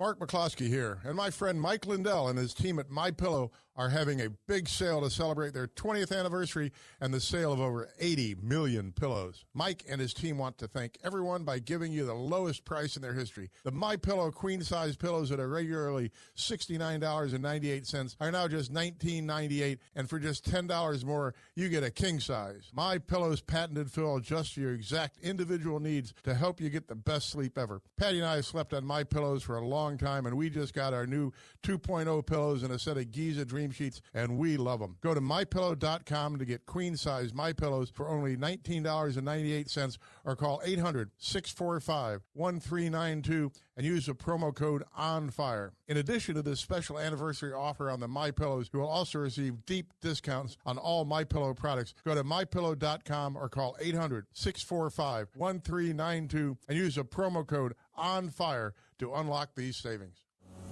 Be part of something big. Your City, Your Voice Town Hall, a rare event, is coming to the heart of our beloved St. Louis City. Imagine this, Attorney General Andrew Bailey and Secretary of State Jay Ashcroft in person, side by side, taking on your burning questions. It's October 12th. Come and ask the questions that keep you awake at night. It's your moment to be heard. Visit stlouisrepublicans.com for details. Paid for by St. Louis City Republican PAC. Curtis Farber, Treasurer. KLGY HD3 Clayton, K270BW Bellefontaine, KNVS Bowling Green. This is News Talk STL at 1019, 94.1, and always streaming at newstalkstl.com. News this hour from townhall.com. I'm Rich Thomason. Ohio's Jim Jordan, Louisiana's Steve Scalise, among Republicans now in the running for the job of House Speaker, most recently held by Kevin McCarthy. The jockeying to replace McCarthy as the Speaker began soon after the ousted leader shocked his colleagues Tuesday night by declaring that he would not enter the race. Scalise and Jordan have now emerged as the frontrunners. House Republicans will hold a candidate forum in an internal closed-door election next week to nominate their choice for Speaker. Whoever is chosen, that person, as McCarthy did, will still need to secure 217 votes, a simple majority of the House, to be elected leader. Correspondent Edwin Mora. President Biden claims to have erased $127 billion worth of student loan debt since taking office, and now he's doing it again. The president announcing another $9 billion giveaway, allowing borrowers off the hook for the debt they agreed to pay. Big healthcare workers strike underway. It revolves around staffing issues. Some 75,000 Kaiser Permanente workers have walked off the job. Unions approving a 3-day strike in California, Colorado, Oregon, and Washington State. 1 day in Virginia and D.C. Issues include wages and staff shortages. You're not listening to the frontline healthcare workers. Nurse Mickey Flatcher in Camarillo, California. How about solutions to the Kaiser Permanente staffing shortage? Doctors are not participating, and Kaiser says it'll keep its 39 hospitals open. I'm Ben Thomas. President Biden has green-lighted the construction of 17 miles of border wall in Texas. One of his first actions as president was to kill the Trump border wall project. Watching Wall Street, Dow futures down 37, NASDAQ futures up 14. More on these stories at townhall.com. Relief factor, pain relief that's natural, pain relief that works, and pain relief that attacks the source of the pain. That's the experience of tens of thousands of Americans who are taking Relief Factor right now. See their incredible video endorsements at relieffactor.com and then order your 3-week quick starter pack for just $19.95. That's less than $1 a day. Find out if it can work for you like it works for me by ordering your 3-week quick starter pack today. relieffactor.com, relieffactor.com. Be the next success story. Angie's List is now Angie, and we've heard a lot of theories about why. I thought it was an eco move. Fewer words, less paper. No, it was so you could say it faster. No, it's to be more iconic. Must be a tech thing. But those aren't quite right. It's because now you can compare upfront prices, book a service instantly, and even get your project handled from start to finish. Sounds easy. It is, and it makes us so much more than just a list. Get started at Angie.com. That's ANGI, or to download the app today. From the Michaels Flooring Outlet Weather Center. Rain chances ramp up this morning and then quickly shut down midday into the afternoon. In the meantime, cloudy with periods of rain and some thunderstorms through much of the morning, but the wet weather quickly ends from west to east around lunchtime. I'm expecting a high of about 75, some breaks in the clouds this afternoon. Then the cooler air shows up, mostly clear tonight down to 53, only 69 Friday and partly cloudy. Saturday's high 63, feeling like fall. Overnight lows this week get in the 40s. That's your first alert forecast. I'm meteorologist Matt Shane. What happens next? Speaker of the House of Representatives is hereby declared vacant. Happens right here. I believe that we were destined to lose the House if we didn't do what we did today because we didn't give anyone something to believe in. This speaker was woefully lacking in leadership skills. You know, it was personal. It had nothing to do about spending. St. Louis's place to talk. But I do hope we come together and say these crazy Marxist radical leftists that are destroying the country, we are unified against. 1019 and 94.1 News Talk STL. This hour of News Talk STL is brought to you by Stifel, serving investors for over 130 years. Contact your Stifel financial advisor at stifel.com. That's STIFEL.com. A lot of ways to improve the look and the value and the performance of your house. Yes, I said the performance as well. Obviously, you can get new roofing and new shingles. You can make sure that foundation is shored up, but also you can make sure that your windows are the best that they can be. And when I say performance of your house, I mean the durability of your house. I mean the energy efficiency of your house. And that's where my friends at Window World come in. Window World, they are simply the best for less. Give them a call at 314-913-1800. You've heard me talk about their double strength glass. You've heard me talk about their lifetime warranty that covers all parts, glass breakage, and labor. You've also heard me talk about the fact that Window World windows are less expensive than even the inferior generic windows that you can get just about anywhere else. Instead, call my friends. They've been doing business right here in St. Louis for over 20 years. So when you call 314-993-1800, you are talking to your friends and neighbors right here in St. Louis. Their offices, their warehouse in Earth City, right off of I-70, right by the river. If you want to go out and check it out, I'm sure they'd love to have you out there. But give them a call. Get that free in-home estimate. Let them show you how they are simply the best for less. And also, don't forget, they can do siding as well. They can also custom make you an energy-efficient screen door in order to keep your home performing as well as possible. And when I say performing, because we don't normally think of a home performing well, but when it comes to those bitter cold months that we get right here in St. Louis, you want your home to be energy efficient, and those double strength glass windows are going to make your home more thermally efficient. So will that custom cut screen door as well. How many times in the winter do you walk by that window, you walk by that front door, and you feel that little bit of breeze, and you're like, oh man, I got to put the little towel down by it to keep that breeze from coming out? Well, how about just having something that stops the cold from getting in, which means it costs more to heat your home. And in the summertime, keep that air conditioning in your house so you don't have to spend more money keeping your home comfortable and safe then as well. WindowWorld.com, they are the preferred window of the St. Louis Blues, but the best thing to do is give them a call at 314-993-1800. Not only are they simply the best for less, costing you less money than other windows, they've got 18 months same as cash financing with approved credit to make this easy to improve and upgrade your home. Once again, give my friends at Window World a call. Tell them you heard Mike talking about them on the radio at 314-993-1800. This is 1019 and 94.1. I have to tell you, if this is how they're going to behave, I'm rethinking my position. News Talk STL. This hour of Mike Ferguson in the Morning brought to you by Window World. Simply the best for less. 314-993-1800 or visit windowworld.com. Mike Ferguson. You play ball like a girl! Gabe Pfeiffer. I triple dog dare you! Get up! Can't you hear the alarm? Get up, St. Louis. So it's time to get out of bed. Pour yourself the greatest cup of Kofifi the world has ever seen.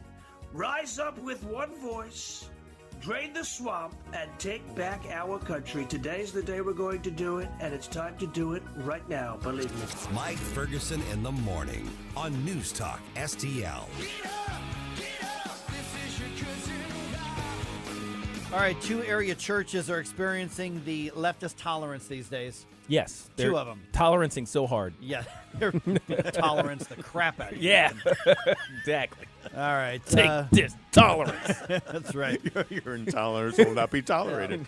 And that includes a protest that's scheduled tomorrow. Oh, there's by more. Some leftists against one of these churches I'm about to study. Yes, more tolerance. All right, let's give Tashara Jones a little credit for something, but not too much credit. Just a little tiny bit. All right. I'll tell you why at 7:35, because you may be surprised to hear me say that, and you should be. Okay. Yeah. But 7:35, we will discuss that.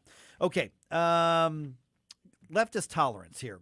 Let's start with a little bit of a history lesson. Remember how there was kind of this mini media frenzy when some leftist churches claimed they had their pro-LGBT stuff vandalized? Oh, yeah, the displays that kind of fell over probably in the wind. Yeah. Mainly in the Webster Groves area? Correct, Right. yes. Remember, because the media was all over that. Yeah, they were TV sure there was stories, a MAGA hat wearing guy running around saying this is Trump country or whatever. And interviews with these left wing so called preachers, right? And they had to make sure that it was a victim. They reported it as a hate crime. They want to make sure it was very, very sympathetic to that. Well, I managed to see one story. And I'll give KMOV credit for they put the story out there. One pro-life display by a Catholic church was vandalized. Okay. I could only find one story. One story about that particular. Yes. And the headline is Fenton Church anti-abortion display vandalized. Oh, okay. So they put it on there, but it's not pro-life. It's anti-abortion. It's anti-abortion. Because remember, pro-something has a better connotation than anti-something. Yes. Which is why you hear pro-choice and anti-abortion in the media. Right. Exactly. So Catholic Church in Fenton earlier this week was hit by vandals who spray painted a bunch of the crosses. They had one of those displays where it's like crosses represent so many children killed by abortion. Yeah. And so they spray painted on those, and then they spray painted over a pro-life sign saying what those crosses mean. And this is St. Paul's Catholic Church. And he said in a statement to the National Catholic Reporter, which is a newspaper that goes out to Catholic churches and parishioners, said that the vandalism happened late Monday, maybe early Tuesday, and it hit a display on the church grounds that was obviously a pro-life display in nature. Yeah. Now, let me explain why we are not skeptical of this story. Yes. Let me explain this. Because I'm not. Because here's the thing. Every time that we've seen the vandalism for against these pro-life displays, like on campuses around colleges and all these other places, there's video evidence of the people doing it, and proudly so, and screaming at the cameras that they're being recorded doing the vandalism. So it's like, okay, yeah, so they're proud of these things. They do them in the daylight. We saw that on SLU's campus a couple years ago. Exactly, and we see it all the time. We see the same sort of symbols that go up. They tend to be like the protest fist or some sort of general anti-Christian thing or so pro-socialism symbols that go up on all of these types of displays. We've seen this before, and we see the people who get arrested. And they all kind of look the same. Well, I'm just saying. The spray paint on the sign that said "Pro-life is a lie. You don't care if people die," which is very common in the pro-death, anti-life movement. But you're right, because when the Webster Grove left-wing preachers and left-wing churches, I hesitate to call them a church, but they call themselves a church. Right. There still, by the way, has not been any more information on this. I am skeptical because we have a long history of these claims of hate crimes turning out to be true, and a lot of times they're self-done. I'm not saying the churches did it, but I'm saying somebody on the left. So I'm very, very skeptical, and I argued that if it really was a conservative anything and they damaged somebody else's private property, prosecute them to the hilt. Absolutely. As they should. You shouldn't do that. Yeah. Don't do that. So St. Louis County Police have assigned a detective to the case who I'm sure is right on it. Oh, yeah. It's right on the board next to, find Bigfoot and Loch Ness Monster. Right. And Batman. So there have been over 100 acts of property damage and threats made against Catholic churches alone and against pro-life organizations. I mean, the Channel 4 story says anti-abortion organizations. Yeah, of course they do. But pro-life organizations since that Dobbs decision. So there's one. There's also that aspect of it too. That this is in light of fire bombings. Remember the fire bombings? Yeah. Remember there were pro-life offices that were being burned to the ground. Right. Okay. So it's not as those aren't the types of things that pro-lifers are known to do to themselves. No, not in the least bit. Okay. So other leftist tolerance. Oh yeah. Tomorrow there is a protest scheduled on Del Mar. So this is against, let's see here, it's the One Family Church there in the Del Mar Loop, which I'm not familiar with. Okay. So they bought the historic Tivoli Theater on Del Mar a while back. Okay. And the LGBT group called, let's see here, what's it called? I just had it. It was called something Tower Grove Pride. So they've scheduled a protest on Friday because the church that now owns the Tivoli Theater is not showing LGBT-themed movies the way that previous owners did. No way. That's their protest, is that you aren't showing gay stuff. Like Rocky Horror Picture Show. Yeah, like Rocky Horror Picture Show, which, by the way, is hilarious. I mean, if you call that an LGBT, that's the one I'll watch. It's funny. The Birdcage is another. But yeah, because they're not. There's that one, but they're not showing other gay themed stuff. Right. So in their theater that they own, they're not showing gay stuff, and this group decides that this is worthy of a protest. I demand that you give me what I want for free. With your property. On your property. Yeah, and One Family Church told Channel 4 that the films just don't align with the church's religious beliefs. No You kidding. think? Yeah, it's like we're Christians, so we do Christian things. Right. And listen, would I go watch the spectacle of a Rocky Horror Picture Show? Absolutely I would. Probably. I would sit in the back so I don't get hit with stuff. Yeah, But those crowds can get a little unruly. They can get really by design. I'd rather watch it at home. I would just watch it at home, which I have. Yeah, same. But if I'm part of a church board, am I going, hey, let's show the Rocky Horror Picture Show? No, I don't think so. We're not doing that event, sir. Sweet transvestite from transsexual Transylvania is not in the hymn book. Please put your pants back on. Just saying, but it was, So the quote here from Brent Rome, who is the pastor at One Family Church, it's quoted as saying, the Tower Grove Pride leaders are insisting that we show Rocky Horror Picture Show and other programming like that. It's just not who we are. That's not our mission. We're not anti-anybody. We love everybody irrespective of their sexual orientation instead of protesting on the street. Why don't you come party in the theater? Okay. And co-founder of Tower Grove Pride, Angela Acevedo. Something. And Angelo, I'm sure I mispronounced your name. Sorry about that. He's quoted as saying, the One Family Church is taking over a space that our community has used for decades. It doesn't matter how nice of a person you are if you're doing things that harm the community and exclude the community. It is our duty, and it is about the survival of community itself, to always stand up and to make it clear that it is not okay with us. They're absolutely free to do anything they want with the space that they own as long as it follows the law, but we have freedom of speech to tell people that we don't like it. Okay, here's the thing. They own, as you've acknowledged, they own the property. And they have the right to do what they want. The idea that you're angry that they're not showing the stuff you want to see on their property. Because of community. Right, because, and first of all, it's not harm to you. It's amazing. Secondly, if you want theaters to show gay stuff, buy a theater, dummy. And show gay stuff. And show your gay stuff. Right. I know it may be shocking to them, but there are other theaters in the metro area. Yes. This isn't the only movie theater. Right. And I'm sure this October there's going to be plenty of places showing the Rocky Horror Picture Show. But to sit there and say you're harming us by not showing Tim Curry walking around in lingerie is stupid. Imagine a Catholic protest, in their parish, in the parish of the, and saying you're not showing enough Christian-based entertainment at your gay club. Right. You know what I mean?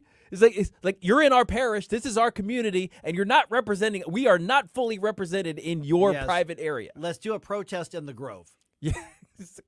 I don't understand. I don't understand the feeling that people have where they think that they personally own a space and that everything in that space must cater to them. Right. It's a level of narcissism that requires the universe to bend to their will that I will never understand. Right. Yeah. So, exactly. You don't like the fact that a church, and again, I don't know anything about one family church. Sure. It's non-denominational. Is it? Yeah. I don't know if they're conservative. I don't know if they're liberal. I have no idea No, they're anything about conservative, it. non-denominational. Might be charismatic. I'm not sure. But okay. Non-denominational. Given that they're not co-signing the gay stuff, I'm assuming because that's all the fad if you're a non denominational, yeah. So, but that's that. I saw that, and I'm just thinking, okay, you protesters, they're going out Friday tomorrow to protest against it, and I'm just thinking, you dumbasses, you dummies. Yeah, I mean, how stupid. I mean, of all the things to protest about, that is stupid. And to say that we're being harmed because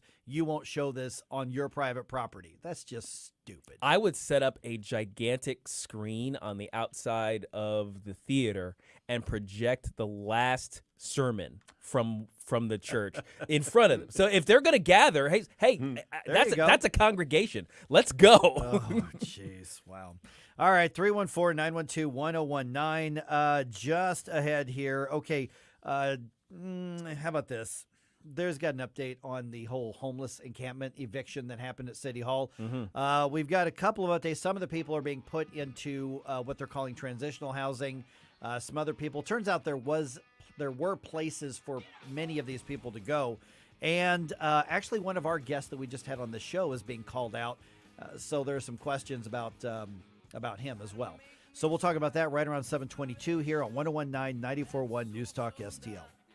This is News Talk STL at 101.9 94.1 99.1 HD3 and newstalkstl.com. Had enough of this. Turn my eyes to your indifference. Stop right now. Get up, St. Louis. It's Mike Ferguson in the morning. Get up, can't you hear the alarm? Get up, this is your cousin car. Get up. On the next Larry Connors USA. I'm off today, but Susie Moore, Deputy Managing Editor of Red State, has a great program lined up for you. Larry Connors USA. Now weeknights 6 until 8 on News Talk STL. What is a Wow Diamond? Wow Diamonds are named for their brilliance. Newstetter's Fine Jewelers carries Wow Diamonds. Our team at Newstetter's Fine Jewelers will show customers how the cut of the diamond impacts the brilliance of the diamond. Newstetter's Fine Jewelers for Wow Diamonds are located at 2961 Doherty Ferry Road. That's at Big Bend and Doherty Ferry, and online at wowdiamonds.com.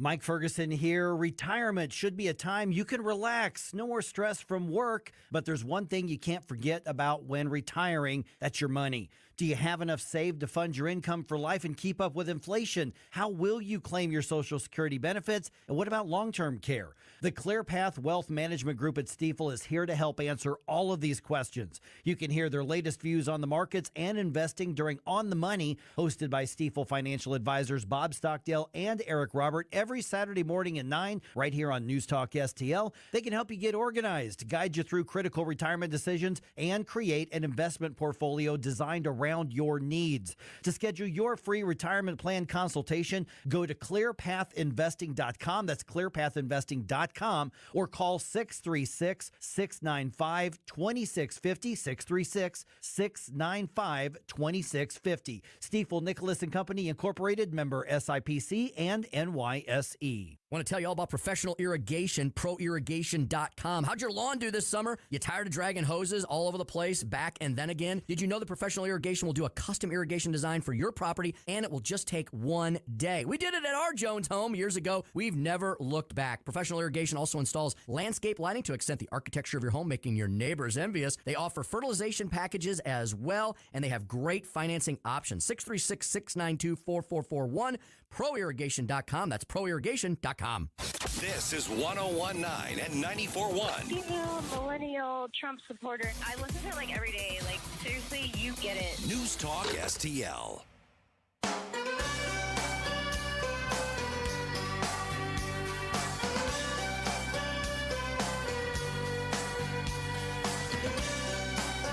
Hey, this is Todd Showalter. Join me for the Right Mind Show on Saturday at 5 as I try to put some fun back into this wacky radio station. You know, and speaking of wacky, let's get back to Mike Ferguson in the morning. A million young poets screaming out their words. All right, the Rumble people are like all over this.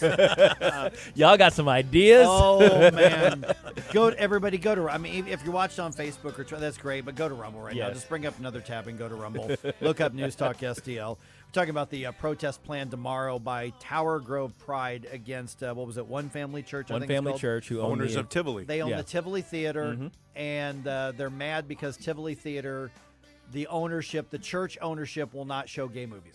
Yeah. And they won't show, like, for instance, Rocky Horror Picture Show, and they won't show, and they said other movies like that, which I guess Tivoli used to do. That is literally their beef. That's their complaint. That's their complaint. And let's just say, look at some of these suggestions for what the church should be playing. I want to jot these down. Yeah, because I mentioned the idea that, hey, if I was on that church board, I would have them set up a gigantic outdoor screen on the front of the building and force them to watch whatever we play. If they're going to protest in front of the building, that's a congregation, so let's get some sermons at them. Yeah, so check that out. Guys saying Rizon and Jay Monty, well done, friends. Yes, thank you, sir. Okay, did one of our recent interview guests actually help create the news story that he says he was responding to? Maybe, maybe not. Maybe not. All right, got the update on the homeless camp eviction for you. Also, a comparison of two left-wing politicians and what they want to do to your property taxes. Talking about that at 7:35, because it's not just about property taxes. This is about values and who's more important, government or you. There's different degrees of, well, government, of course. Okay, this homeless camp in St. Louis, the one that was in front of City Hall. And by the way, if you walk around City Hall now, you still got that fencing around it. Yeah. So you're not allowed to get on there. Barricades are there after, looks like about 30 people were in that homeless camp that was set up on City Hall, and that's where they were sleeping. And they had these, I mentioned that they had these tents. You know, I'm like, those are pretty decent tents. I mean, these weren't like Army surplus store tents. They were, I mean, they weren't super expensive. They weren't like REI tents or something like that. But they're like 4 or 5 person some of them, family and tent even type the other things. ones were, 2 people tent. Relatively new. Yeah, not real tall, but they were clearly fairly new tents. Yeah, they're probably a couple hundred at least. I would think. To purchase these things. And of course they're new, and you don't just throw them out so that somebody can fish these things out like a functioning tent out of the trash. So somebody provided them to them. We were wondering who. And we know that the City Hall encampment was a protest. Against City Hall. And the signs were out there. So we'll get to that in just a second. So I found another story on Channel 4, which, they're our news partners. And so many of those residents have been taken to what's called transitional housing. Like the tiny homes and some of those projects as well. Let's see here. So the Thomas Magnagne, he's the CEO of Magdala House. And his organization is taking in 9 of their those people who were homeless on the City Hall grounds, and they're going into the tiny home villages just off Jefferson. Okay, he said they can still do more, which means there was room for some of these people in the first place. Sure. As well, there were places for them to go. Right, and so this is a thing where you come in on the tiny home and you're there to get resources, help, I suspect counseling, addiction treatments, that sort of thing. Job training, maybe. Yeah, and then 6 to 9 months later, job training, and then you move on to something else where eventually the idea is you get on your own 2 feet. Right. That's the idea of transitional housing. And that's what it should look like. Yes. And it should look like that in a private sector sphere. Yes. Okay. So he goes on to say in this Channel 4 story, he says, we can't just localize it to the city of St. Louis when it's not just a city of St. Louis problem, which is true, but the concentration is here. Homeless issues are emanating from the city of St. Louis. Yes. They're not emanating from Chesterfield, folks. They're not emanating from St. Peter's. Okay. Right. They have them there, but that's not where they're emanating from. But I'm looking at, for instance, the descriptions in this story. Let me just read one. One new resident at Magdala House is Gino McCoy. First Alert 4 had interviewed him early Tuesday morning as he and others were packing up their belongings. McCoy had been in tears during the interview. Wednesday morning was a different story. He'd been able to stay with his wife and one of his 3 dogs in their tiny home unit. He was thankful to have a roof, even a small one over his head. Okay, so get this. He said that he and his wife had become homeless earlier in the year when he decided to pursue an online degree. Excuse me? How does that? I don't understand how that works. Excuse me. Yeah, they had moved from Arizona hoping to find new opportunities in St. Louis. When he didn't, he found the campsite near City Hall. He said that he had still been attending classes at the library. He hoped that the facilities at Magdala House would make it easier to keep studying and eventually find a job. Does anybody else say that smells to high heaven of BS? Oh my gosh. I'm losing my friggin' mind over here. Right. Oh my gosh. Okay, so another thing here is let me just read the article itself. Though City Hall was barricaded, I'm skipping way down in the story. Though City Hall was barricaded, the Reverend Larry Rice and members of the New Life Evangelistic Center gathered to publicly criticize Jones and the city's decision to disband the camp, which he did. He talked about that on here. Yeah. Rice also defended accusations that he had been at least partially responsible for the camp's formation by encouraging the people camped out on the lawn.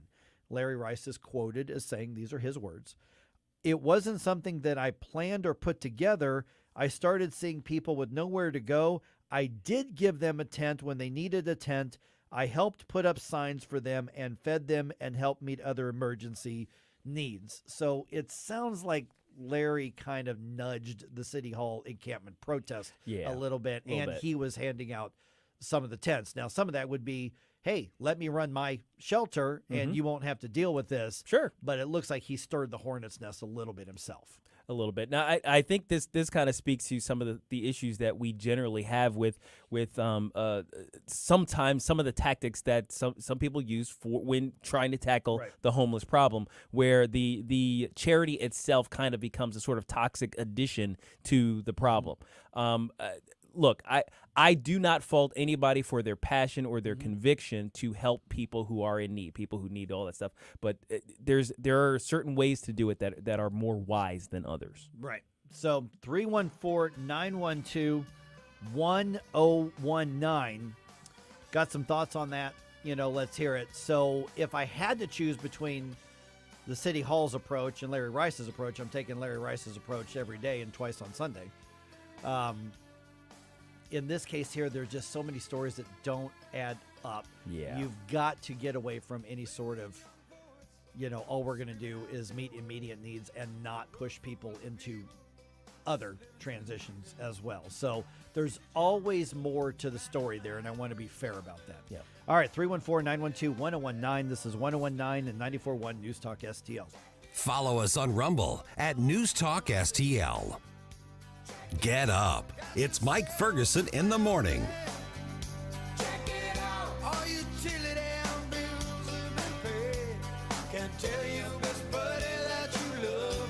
From the Michaels Flooring Outlet Weather Center. Chances ramp up this morning and then quickly shut down midday into the afternoon. In the meantime, cloudy with periods of rain and some thunderstorms through much of the morning, but the wet weather quickly ends from west to east around lunchtime. I'm expecting a high of about 75, some breaks in the clouds this afternoon. Then the cooler air shows up. Mostly clear tonight, down to 53, only 69 Friday and partly cloudy. Saturday's high 63, feeling like fall. Overnight lows this weekend in the 40s. That's your first alert forecast. I'm meteorologist Matt Chambers. This is Larry Connor's commentary on News Talk STL. You've heard it said that every city now is a border city, especially if it's a sanctuary city. For instance, Chicago. More than 15,000 illegals dropped off in Chicago, arriving by buses or by whatever means, but they're all illegal. But the city of Chicago has a plan. They decided to open up in an empty warehouse a new shelter for the illegals. They want to do it quietly, didn't notify the neighbors. Well, then when the neighbors heard about it, they got upset, demanded a meeting, and they showed up, and they were angry, 150 of them. How dare you do this and not let us know? And then on top of that, you're helping Joe Biden and the border crisis dump millions of dollars into government support for illegals when we've been here and we're able to make it on our own. Oh, a side note, most of those who were there complaining are Hispanics in a Hispanic neighborhood, saying we had to make it as our own in America. The government didn't step up and give us free housing, health care, and now you're going to take what we worked so hard for, and you're going to help illegals? Get more Larry Connors on Larry Connors USA. Tonight at 6 on News Talk STL. News Talk STL. Always streaming on your smart speaker, our mobile app, or newstalkstl.com.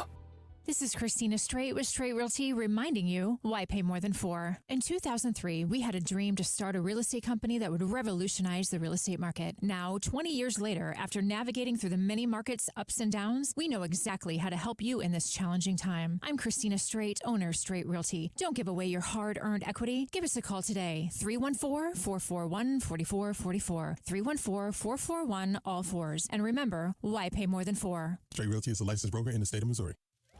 Imagine a firefighter bravely maneuvering through smoke-filled corridors and a police officer tirelessly searching for a missing child in the pitch black of night, illuminated only by the feeble glow of a worn-out flashlight. Be the light in their darkness and provide new tactical flashlights throughout Missouri by giving just a few volunteer hours of your time. Volunteer with the David Dorn Foundation to be the guiding force for those who protect us, our first responders. Visit dornfoundation.com now.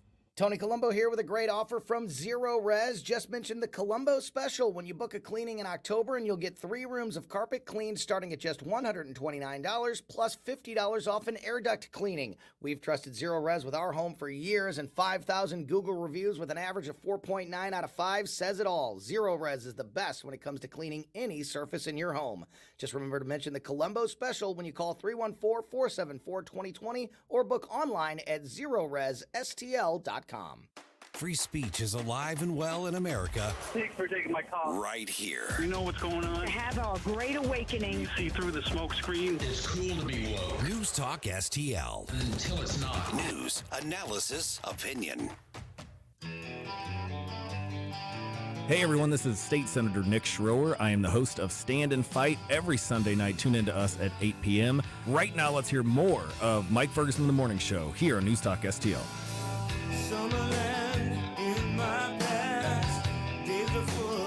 Okay, a little something's better than nothing, I guess, right?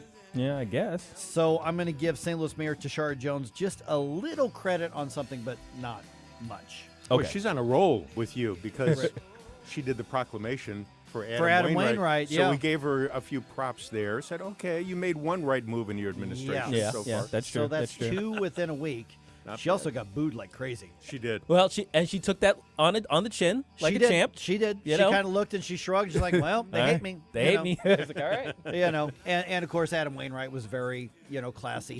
He did the arm in arm picture with her, and that. But I mean, I was at the stadium, and I'm telling you, I don't like booing in those sorts of things right there. I'm like, because it's about Adam respect Wainwright. the game. You respect the game. I respect the game.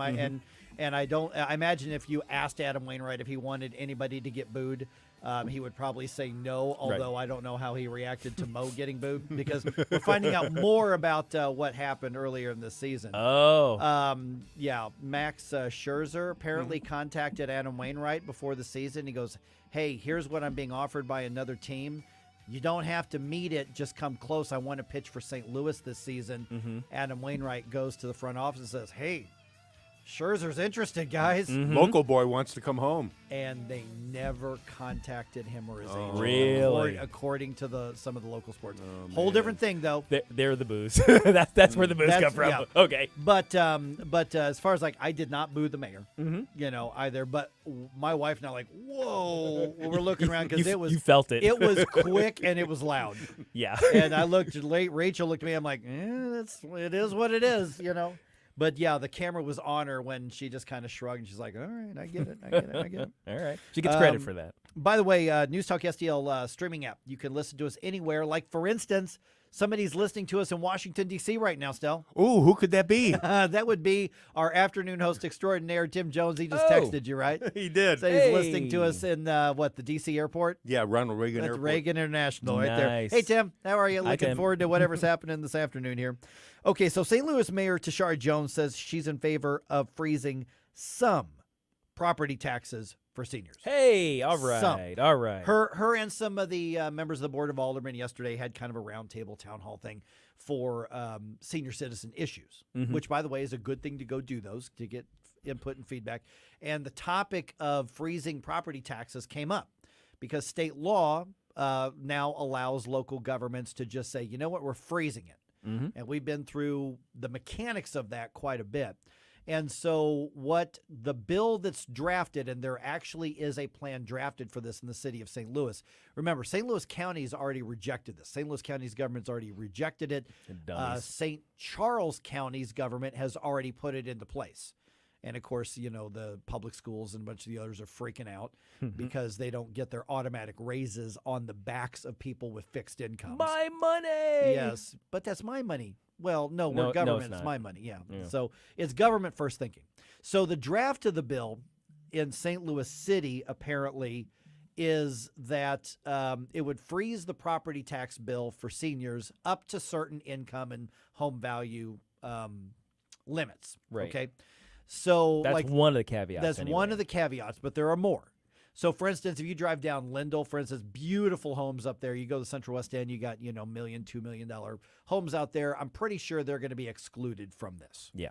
I don't think they should, but that's fine. I agree. I don't think they should either. It's their property. If it's your property, if you meet the same age group, I don't think that city governments or any government should be saying, you get to participate in this freeze, but others don't. But that's not a political argument you're going to win in a deep blue city. No, not at all. So that's one thing. Income and home valuation limits to who would get their property tax frozen. And the other one is that it would, quote unquote, hold harmless, which is a legal term for it doesn't apply to you. So other districts. So it's not the actual city government. Now, remember, they've got the authority under state law to just freeze the property tax number and every other entity can just deal with it. Yeah. But they say that this bill would, for instance, allow the school district, which is a complete, big, huge, smelly pile of crap with their performance and with their everything, they would still get their increases and raises. So the seniors would not be protected from increases in property taxes for schools, would not be protected from increases for the museum, for instance. Right.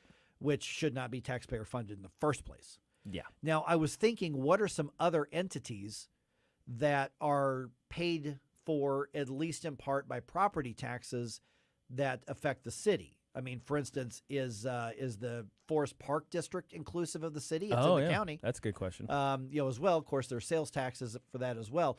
But basically, unless it's City Hall, then you're not getting this freeze. And during that conversation, the news article I was reading on this, they were saying, well, if we freeze it here, then maybe some of these seniors who've already fled the city because it's getting too expensive will come back because they know the property taxes are frozen.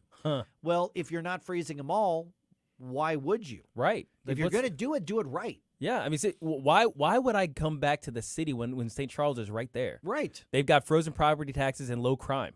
Yeah. Why do I need you, city? The only difference would be it's really cheap to buy housing in St. Louis City because nobody wants to live here. Yeah, exactly. I mean, we didn't make like a big formal thing, but we're leaving the city. Yeah. Either later this month, but probably next month.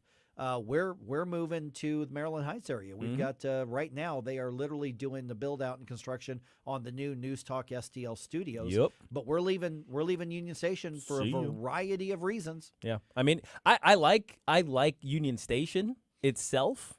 Like it's like it seems neat. I like Maggie O'Brien's right over there where I can walk to and get my buffalo chicken wrap. Yeah, exactly. Blue City Deli's very close. Yeah, that's good. I'm not that far from Carson's and Soulard. I like Carson's and Soulard. But I gotta say, when you're coming in and it's dark, it's not so happy. Yeah, my head's on a swivel. I've had multiple things that I've had to deal with on there. So, by the way, when we get out to Maryland Heights, because my end of my day is around noon, or 1 or so. So I need some help, folks. Let me know, where do I get the best buffalo chicken wrap or buffalo chicken sandwich? Oh, that's right. That's your go-to. That's for my lunch, go-to thing. So find me a place, because I generally go in about once a month and treat myself or once a week treat myself. So I need to know. So Maryland Heights area, where am I supposed to go here? Yeah. So, but in St. Louis City, the thing is that they are recognizing that tax policy matters. Yeah. That's the thing, is they are admitting tax policy matters. You freeze, we're not even talking about a tax cut. You freeze taxes. Right. They're saying maybe that's going to attract people because you cannot tax yourself into prosperity. Yeah. Period. It cannot happen.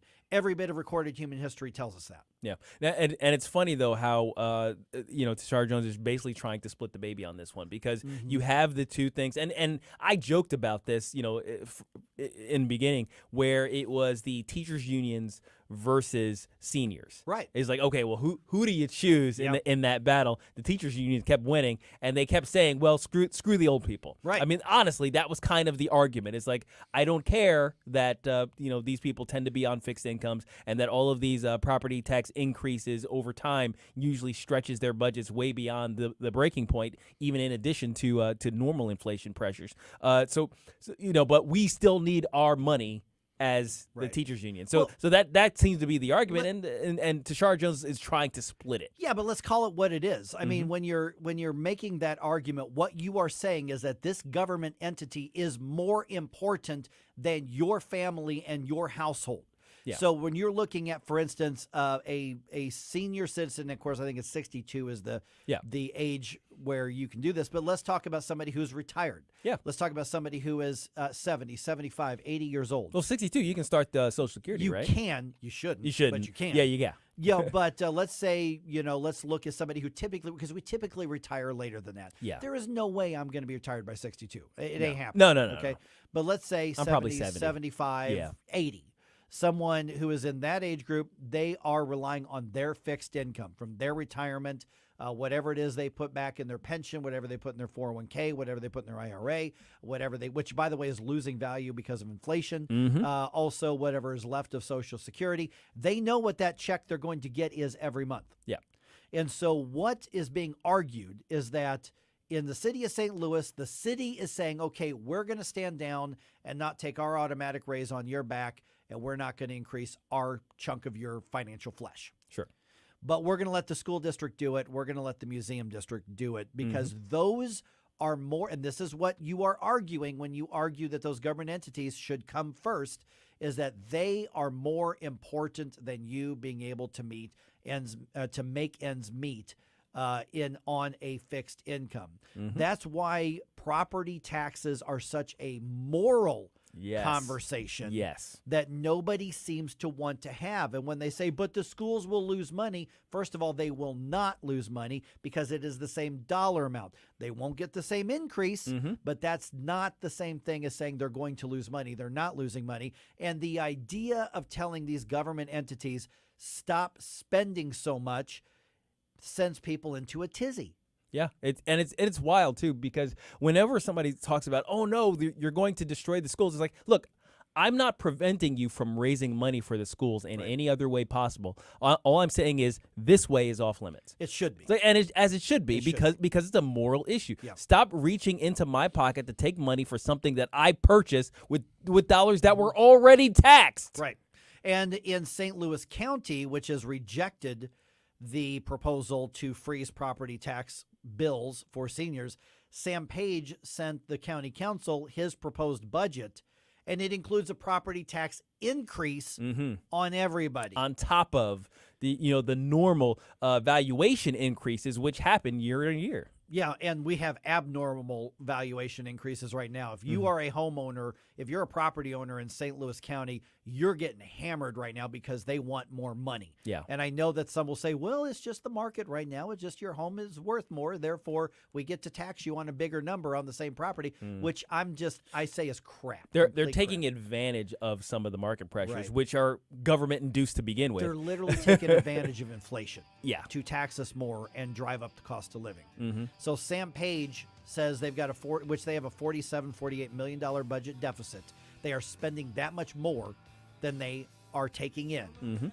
And so his answer is, well, just a little property tax increase, that'll help. But we got to nibble around the edges on the spending. How about you cut entire departments if you have to? Yeah, absolutely. That's the way to go. Yeah.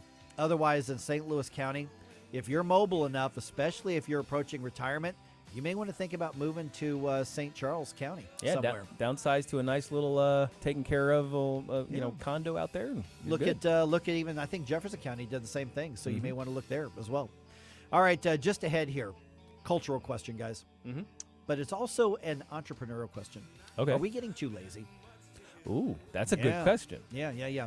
I'll explain why I'm asking that question right around 7:50 here on 101.9 94.1 News Talk STL. We give you news, analysis, opinion, and more. Only on News Talk STL. Get up. It's Mike Ferguson in the morning.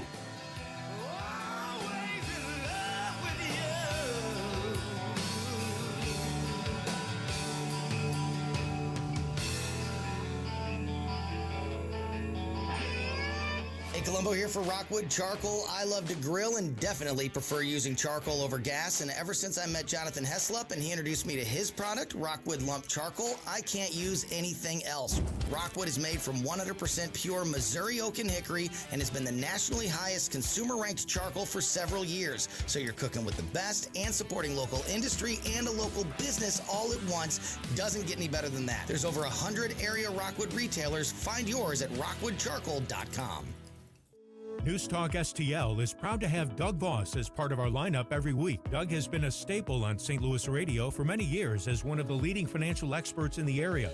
You can hear Doug and Safe Money Radio 3 times every weekend on News Talk STL. And in case you miss anything, you can check it all out at DougVossSafeMoneyRadio.com. What else do our listeners need to know, Doug? Simply put, I focus on helping pre-retirees and retirees build, preserve, and protect retirement assets, and I've been helping my clients solve their insurance and financial needs for the past 33 years. I also strive to educate my clients on how to prepare for retirement, minimize the impact of market volatility on their assets, and deal with the challenges of increased longevity. Call me today at 844-676-SAFE. That's 844-676-7233.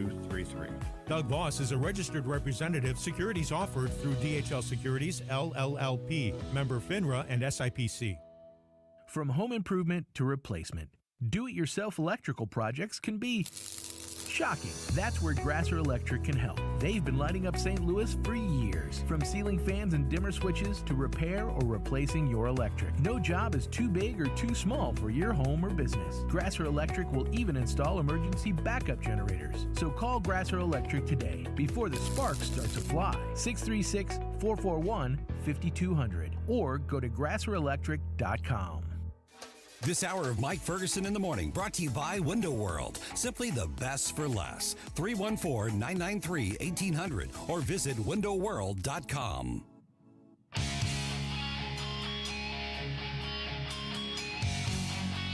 Hey, this is Larry Connors. Make sure you're listening later today at 6 o'clock on News Talk STL for my show, Larry Connors USA. Now, back to Mike Ferguson in the morning.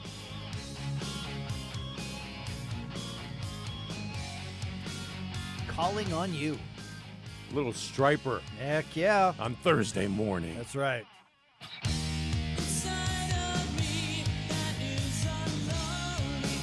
I know people are like, Mike, why do you like this? You're such a nerd. I don't care.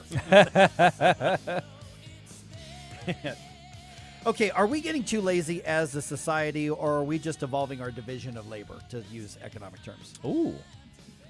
A bit of both. I'm thinking. Okay, so Uber will now run some of your errands for you. Like errands. Yeah, exactly. Oh. I mean, because shopping, grocery shopping, a lot of people just consider an errand, right? Yeah. So, there are already shopping apps that do your grocery shopping which I for you. use. Which you use, right. Matter of fact, this week, Rachel's out of town this week again, and I'm like, okay, I got to get some groceries. Grab my phone. Yeah, there you go. Type in what I want.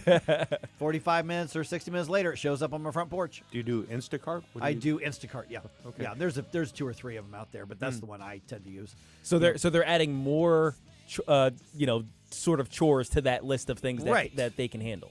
Uber is in particular. Okay. Here. All right. By the way, News Talk STL podcast, our on-demand listing. Check out any of our local shows or highlights from the shows just by subscribing to our podcast. And by the way, while you're subscribing to a podcast, if I could use a point of personal privilege. Oh, yes, please.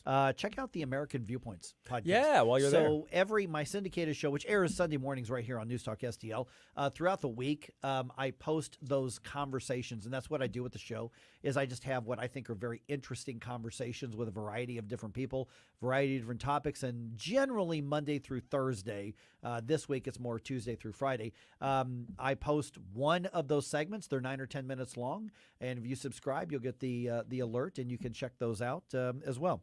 So here's the thing. Uber is adding a new feature that lets you book an Uber driver to make your returns. So you bought something and you want to take it back to either the post office or UPS or FedEx or something. Wherever. They're not going to take it back to the store. Right. But if you bought something on, for instance, Amazon or whatever, you can't, or just bought it from, BestBuy.com, Walmart.com, whatever. For about $5, Uber will do it for you. Wow, really? Yep. So here's the thing: is that the item must be valued at less than $100, weigh less than 30 pounds. All packages will be returned for a flat fee of $5. Now you obviously have to do whatever printout stuff. You do. Yeah. They're just going to take it there for you. So $5, really? $5 for them to take that back. Now I'm assuming that's $5 per package. That doesn't sound feasible to me, economically. Yeah. It doesn't sound like, because if you're the driver for, I don't know. But I mean, I'll take it. It's like, would you use this service? Possibly. I probably would too. Yeah. I mean, well, depending on what it is, because I'm a busy guy. Having to drive out to some place to return something feels like such a the couple of times I've had to do it recently, I have felt so put upon. I was like, oh my gosh, I have to find some time during the middle of my friggin' day, and I'm always working, and I can't do it.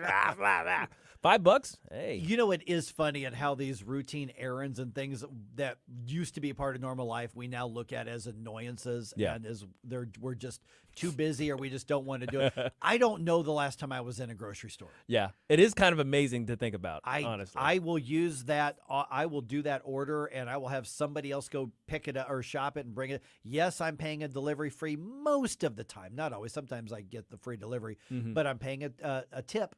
But my thought is, I know what my time is worth, and I'm working and doing something in that time that I would rather be doing something productive, or even if it's the end of the workday and I could go, I'm like, you know what? I'm tired. I'm going to take a nap. And then when I wake up, my food's going to be here. And I will use that. And the fact of the matter is that stuff really started in reaction to the government shutdowns. Yes, I mean, that's they true. really took off, the grocery delivery, the, Amazon delivery. Not that stuff didn't exist in the first place. Restaurant delivery like Grubhub. I Grubhubbed last night. But that really became lifesavers for a lot of people. And so now we've just kept doing it.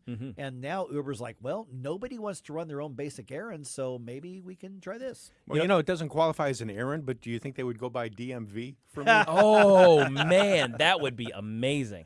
Oh, man, I wish. But I think it's actually, to kind of go with the philosophical route, I think it's a further development of our service economy over, the previous economies we had. Because you started with the agrarian economy. Most people were just basically a subsistence farmer. You'd raise your own food kind of thing. They started a little bit with a division of labor where it's like, I'm really good at raising pigs, you're really good at raising chickens, so you provide the eggs and I'll provide the bacon, right? So then it became an industrial revolution, industrial economy. We were building things.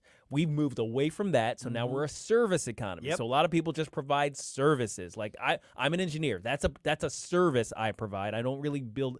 There are other guys to build the things, but I design the things that people build. And then there's like a secondary service, in industry that serves the servers. Yeah, it's a digital service. It's digital. Like there are people that I employ as servers to me, so I can provide services to somebody else, like the guy going and getting groceries or whatever. Yeah, and I'm happy to pay them for that because my time is more valuable than that tip that I'm providing, and I'm a good tipper. Yeah, I really am. But what are some other things maybe like Uber errands should do? This is called Uber Connect. Like for instance, should we be able to like have them go serve jury duty for us? Oh man, let's do that. That would be amazing. Maybe attend your niece's or your nephew's violin recital for you, so you don't have to go. Yeah, just hold the phone up and live stream it for me. I'll get to it later. Yeah, exactly. Oh man. Oh, maybe explain the rules of football to your Swiftie friends and daughters. Oh, no, because they're still attempting. They're attempting to watch occasionally. They're waiting for glimpses of her in the stands. That's what they're currently doing. The Babylon Bee said that she got traded to the Jets. That's funny. Jeez, I don't even watch the NFL anymore, and I'm already sick of that.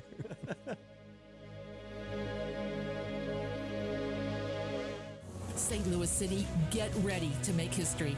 Your city, your voice, town hall is here, and it's more than you've ever seen before. Imagine this, Attorney General Andrew Bailey and Secretary of State Jay Ashcroft in person, side by side, hearing your concerns, taking on your burning questions. It's October 12th. Rally your neighbors, come and ask the questions that keep you awake at night. Visit stlouisrepublicans.com for details. Paid for by St. Louis City Republican PAC. Curtis Farber, Treasurer. Mark McCloskey here, and my friend Mike Lindell and his team at MyPillow are having a big sale to celebrate their 20th anniversary and the sale of over 80 million pillows. Mike and his team want to thank everyone by giving you the lowest price in their history. The MyPillow queen-size pillows that are regularly $69.98 are now just $19.98, and for just $10 more, you get a king size. MyPillow's patented fill adjusts to your exact individual needs to help you get the best sleep ever. Patty and I have slept on MyPillows for a long time, and we just got our new 2.0 pillows and a set of Giza Dream Sheets, and we love them. Go to MyPillow.com to get queen-size MyPillows for only $19.98 or call 800-645-1392 and use the promo code ONFIRE. In addition to this special anniversary offer on the MyPillows, you will also receive deep discounts on all MyPillow products. Go to MyPillow.com or call 800-645-1392 and use the promo code ONFIRE to unlock these savings. I'm Dr. TJ, owner of the Institute of Natural Health, co-owner of Optimal Nutraceuticals, and the host of Wellness 101. Wellness 101 is designed to cut through the nonsense and provide you common sense, science-based information regarding health and wellness. On the show, we discuss topics like thyroid health, gut health, hormone optimization, and many others. Our show airs Saturdays at 10 a.m. and 2 p.m. and Sundays at 11 a.m. and 3 p.m. right here on News Talk STL. For more information, visit us at inhstl.com. That's inhstl.com. KLGY HD3 Clayton, K270BW Bellefontaine, KNBS Bowling Green. This is News Talk STL at 1019, 94.1, and always streaming at newstalkstl.com. News this hour from townhall.com. I'm Rich Thomason. The race for Speaker of the House taking shape. A vote is possible next week. Republican Congressman Jim Jordan and Steve Scalise among the candidates, and correspondent Edwin Mora says there's another high-profile name being mentioned. At least 2 House members, Representatives Marjorie Taylor Greene of Georgia and Troy Nehls of Texas, floated a wild card candidate for House Speaker, former President Donald Trump. The top position in the lower chamber does not need to be held by a House member. House Speaker Donald Trump. I'll do whatever it is to help, but my total focus is being president and, quite honestly, making America great again. Mr. Trump says while he is willing to assist in the process of selecting a speaker, in his words, we have some great people in the Republican Party who could do a great job as speaker. About 800,000 students nationwide taking a stand for their religious freedom today during the 9th annual Bring Your Bible to School Day. The observance taking place in schools and on college campuses across the nation. Emerson Collins of the group Focus on the Family says the event is making a strong statement. The culture today is becoming increasingly hostile to the truths of Scripture, to the life-giving story of Jesus Christ. And so events like this one, like Bring Your Bible to School Day, are an opportunity for us to unashamedly be followers and ambassadors for Jesus Christ and to stand up to, I think, the dark forces that are working in our world today and to instead speak a message of hope and life. More information is available on the website, focusonthefamily.com. On Wall Street, ahead of this morning's opening bell, stock futures in the red. The Dow futures down 107 points. NASDAQ futures off 47. S&P futures down 15. More on these stories at townhall.com. My name is Jason Hansen. I'm a former CIA officer and New York Times bestselling author. You can protect your hard-earned retirement assets with a tax-free loophole that allows you to convert your retirement into physical gold and silver. Advantage Gold is the nation's highest-rated gold company. They have the best process, pricing, and service. If you want to get your free gold and silver investment kit, please contact Advantage Gold right now. Call 800-900-8000. That's 800-900-8000. Advantage Gold is not an investment advisor or a tax advisor. Consult with your financial advisor before investing. Call 800-900-8000. Relief Factor, pain relief that's natural, pain relief that works, and pain relief that attacks the source of the pain. That's the experience of tens of thousands of Americans who are taking Relief Factor right now. See their incredible video endorsements at relieffactor.com and then order your 3-week quick starter pack for just $19.95. That's less than $1 a day. Find out if it can work for you like it works for me by ordering your 3-week quick starter pack today. Relieffactor.com, relieffactor.com. Be the next success story. From the Michaels Flooring Outlet Weather Center. Rain chances ramp up this morning and then quickly shut down midday into the afternoon. In the meantime, cloudy with periods of rain and some thunderstorms through much of the morning, but the wet weather quickly ends from west to east around lunchtime. I'm expecting a high of about 75, some breaks in the clouds this afternoon. Then the cooler air shows up, mostly clear tonight down to 53, only 69 Friday and partly cloudy. Saturday's high 63, feeling like fall. Overnight lows this week get in the 40s. That's your first alert forecast. I'm meteorologist Matt Chambers. This hour of News Talk STL brought to you by Chris Cooper and Serenity Wealth Management. Discover little-known strategies that could be the difference between choosing the care you deserve or having someone else decide it for you. Get a free copy of Chris's book at serenityltc.com. We all know the healthcare system's broken. It's not about you. It's about the code, the bill, the 7-minute appointment. Hi, it's Dr. Randy Tobler, and I've developed a better way that restores old-fashioned values with a holistic approach to your health care. That means affordable, available, no copay or deductible primary care. And with my 30-plus years as an OBGYN, there's added value for women and couples.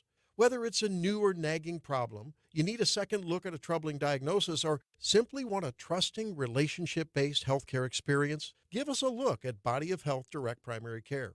Our mission is to provide exceptional, accessible, and truly affordable care where the focus is on you, not insurance denial and cookbook medicine experts. And with your membership, there's a number of perks, including hundreds of free meds, in-office ultrasound, common diagnostic tests, and more. Interested in seeing me or learning more about healthcare the way it ought to be? Schedule an appointment or a discovery call at bodyofhealth.com. That's bodyofhealth.com. Mike Ferguson. I'm the world's heavyweight wrestling champion. Gabe Pfeiffer. I'm Batman. Get up, can't you hear the alarm? Get up, get up. I want to be clear, I'm not going nuts. No. Mike Ferguson in the morning on News Talk STL. Okay, the Biden administration has come up with an idea to deal with illegal immigration. I hear it's a very innovative plan. Yeah, they've come up with a plan. I'm going to tell you what that plan is here in just a second. I'm telling you, conservatives, you actually are probably going to be supportive of this plan. Yeah, it's kind of wild. I'm not joking about this, even though, yes, I know the Biden administration is the one who has announced this plan, or at least a partial plan. So I'm going to tell you about it. And listen, we don't like what the Biden administration is doing. I'm not voting for the guy in 2024. Don't get me wrong. Mm-hmm. I'm just saying is that when they get something right, I think you point that out. So Yeah, it absolutely. looks like they're getting something right on something as crucial as illegal immigration. Yeah. We'll talk about that here in just a second. So is this bordernomics? Yes. Bordernomics. Bordernomics. This time it might work. Maybe. I know people are like, okay, what's the joke going to be? I'm not. No, they're actually announcing a policy that I think I can get on board with. The joke part is that it's innovative. Like it's a brand new idea, never before tried. All right, real quick, if you haven't checked out newstalkstl.com lately, you really ought to do this. And of course, sign up with our newsletter. Matter of fact, our weekly newsletter just came out last day or so for this week, and it is a real quick read. I mean, 3-4 minutes, but so much fun. Katie does such a great job putting that together, and you're going to find articles there. You're going to find sometimes videos there. You're going to find, of course, an exclusive political cartoon from our very own Todd Showalter there as well. It's a fun read, and it's absolutely free. So newstalkstl.com and find that newsletter. Okay, so the Biden administration has come up with an idea to help solve the illegal immigration crisis. Yeah. Okay, what they have decided to do and propose is that we build a wall. Now, now you have to adjust the language properly because this isn't just a wall, okay? No, this is a physical barrier intended to prevent paperless transfers of individuals across known regions of migratory movements. I don't care who you are. That's funny right there. So yeah, the word salad that Mayork has delivered basically amounts to we're going to build a wall. We're going to build a wall. So according to Secretary of Homeland Security Alejandro Mayorkas, the Biden administration announced they've waived, actually this is an article from an article written about it. The Biden administration announced they've waived 26 federal laws in South Texas to allow border wall construction on Wednesday, marking the administration's first use of a sweeping executive power employed often during the Trump presidency. No kidding. The Department of Homeland Security posted the announcement on the U.S. Federal Registry with few details outlining the construction in Starr County, Texas, which is part of a busy Border Patrol sector seeing high illegal entry. According to government data, about 245,000 illegal entries have been recorded in this region alone during the current fiscal year. Now, that's just during this current fiscal year. So we're not talking about a long time or even 4 years. So what we've got here, because remember, one of the first things that the Biden administration did after killing the Keystone Pipeline was stopping the construction of what little border wall had actually been built, which is only 50-some miles. So we're really talking about 15 to 17 miles on this one, but targeted at one particular area. So now the Biden administration is going, maybe a physical barrier will stop some of these illegal immigrants. But this is also the same Biden administration that took down physical barriers over the Rio Grande because they were keeping illegals out. It's so amazing. And selling the stuff at a penny on the dollar. Right. I mean, you look at the razor wire, for instance, federal agents went in and cut down and got rid of razor wire that was keeping illegal immigrants on the other side of the Rio Grande, went to federal court to try to get them to rule that Texas's buoys that were in the Rio Grande were illegal. Why? Because they were working. And by the way, Greg Abbott turned around and sent state law enforcement down there to redeploy the razor wire, which he should have done. So a couple things here on this. One, the strategy of Governor Greg Abbott in Texas and Governor Ron DeSantis in Florida, absolutely brilliant, because you can credit those two, specifically, especially Abbott, both of them, but especially Abbott, of putting the pressure points on the administration indirectly. What did they do? They started filling planes and filling buses with illegals and sending them right to the left-wing doorsteps, where from a distance, those left-wingers were saying, how racist and xenophobic of you. Way up here on the other part of the country, we're going to look at you and say, how dare you tell these asylum seekers they can't come into the country. We're a sanctuary state. That's how much we care about them. And so Abbott and DeSantis say, hey, I'll raise your sanctuary state, and send you some busloads. And after just a few thousand, they're going to the White House saying this is unsustainable. J.B. Pritzker in Illinois, Kathy Hochul in New York, Eric Adams in New York City, formerly Lori Lightfoot in Chicago, and then, of course, the other states. They're saying we can't handle this, and they've got a tiny fraction of what's happening in Texas, and a tiny fraction of what's happening in New Mexico, and a tiny fraction of what's happening in Florida. And so the left increasingly has to admit that this is not just a disaster policy-wise, but that this is a massive burden on actual Americans. Political science should name this the Abbott maneuver, because really it's the idea, and he was brilliant in this, is that you force the leftists to live by their own rules. Yes. You force the issue upon them, and then you by necessity they have to join your side, because you're forcing them to live in reality. The reality is this causes problems. The reality is you can't simply incorporate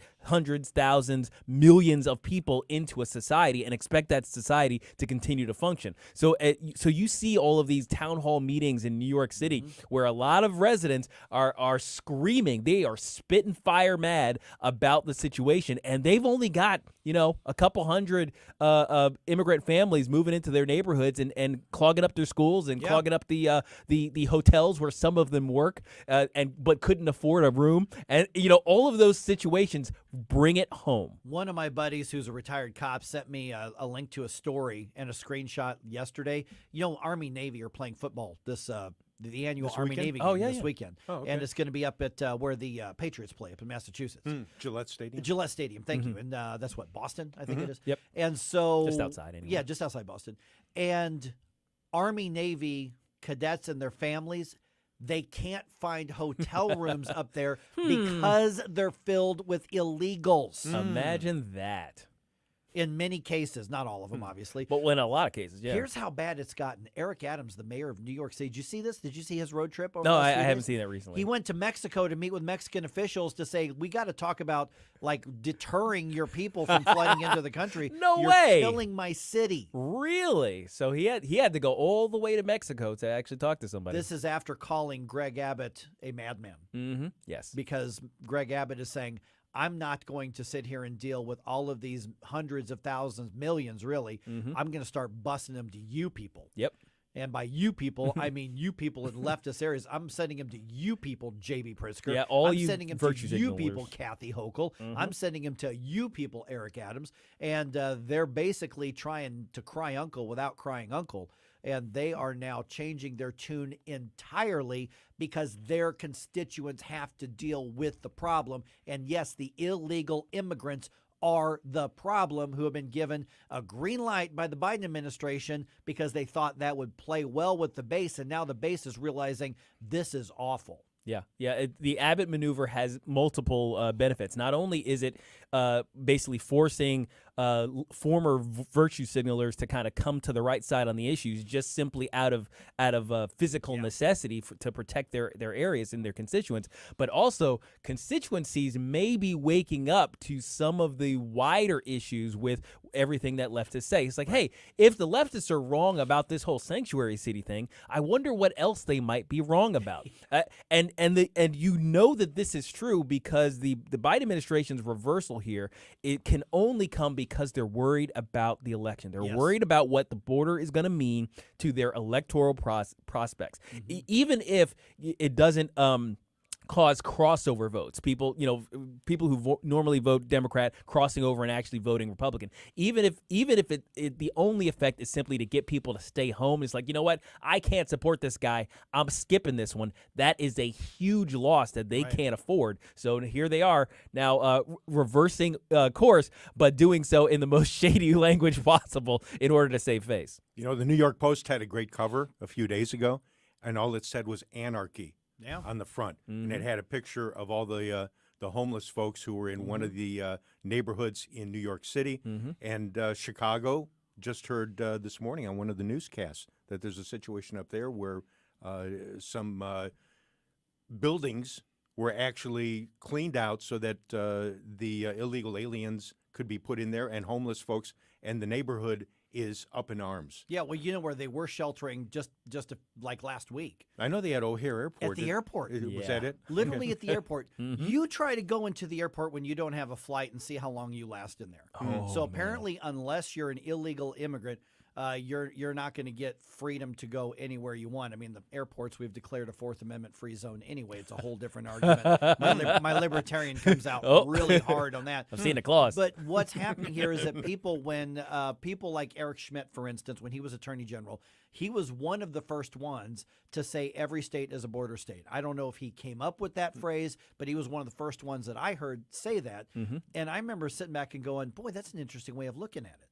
Because what's happened is all of these deep blue areas, I mean, if you're in Oregon, if you're in New York State, and you are hundreds or thousands of miles away from the border, it's easy to sit back and look down on those red areas or those purple areas and go, how dare you treat those people like that? I mean, Alexandria Ocasio-Cortez famously finds a photo op to where she can bend over crying looking at children in cages, which, by the way, cages built by the Obama administration. Who built the cages, Joe? Yeah, who built the cages? And so, they can virtue signal like crazy, like, how dare you not give these people what they need. And even the Biden administration, at the same time, they're quietly saying, all right, let's go ahead and allow for the wall to be built. They're not rushing construction workers down there, which I know you can find a bunch of construction workers really cheap right now. Oh, yeah. Just snag a few guys and like, hey, start building stuff. But they're also pointing out that the Biden administration saying, we're going to send a lot more resources to the border. And the next thing they actually said is to start processing people. Yeah. I mean, their idea of border control is, hey, catch them real quick so that we can process them so that somehow we can say that these aren't illegal border crossings. Right. So they're talking about redefining the crossings when the people who are coming into the country illegally are the problem. Professor Mike Munger from Duke University, political science professor. Mike's a crack up man. This guy's something else. If you are in libertarian circles, you know who he is, but he's actually a very well-respected political scientist. And he actually came up with a phrase saying there should be a wide door and a high wall or a high fence. Wide door and high fence, meaning we absolutely need to simplify the process to come to this country legally. Yes. And then we need to have a very high fence or high wall otherwise. I agree with that. Absolutely. Legal immigration is a net positive for this country.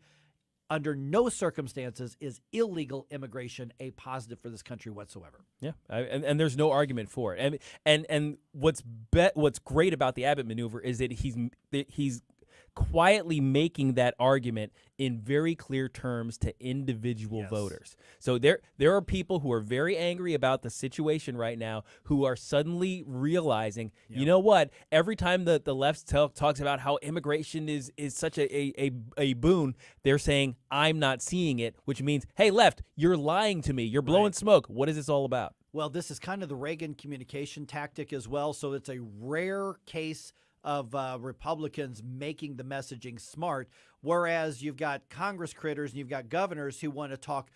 They want to talk wide scale. They want to talk very lofty concept. You know what? No, these people are coming here for a better life. This is the promise of America. And what Greg Abbott's done and what Ron DeSantis has done is they have said, you know what? I'm going to go directly to your constituents and let them feel it for themselves and then let them deal with you.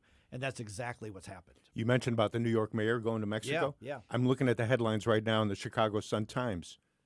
Chicago's mayor, Brandon Johnson, is planning on visiting the U.S.-Mexico border to see for himself the unfolding immigration situation that's wreaking havoc in his city. Yeah, and then once you see it, dude, remember everything that you said criticizing Greg Abbott, and then STFU You. Yeah, exactly. Absolutely. All right. 314-912-1019. Let's get an update on the speaker. A tragedy in a military accident affects the St. Louis area. And Joe Biden says, I am still going to be wiping away some student loan debt as much as I can get away with. Those updates and more coming your way right around 8:23 on 1019-94.1 News Talk STL. Like and subscribe to us on Rumble. News Talk STL. Get up. It's Mike Ferguson in the morning. Had enough of this. Turn my eyes to your indifference. Stop it right now.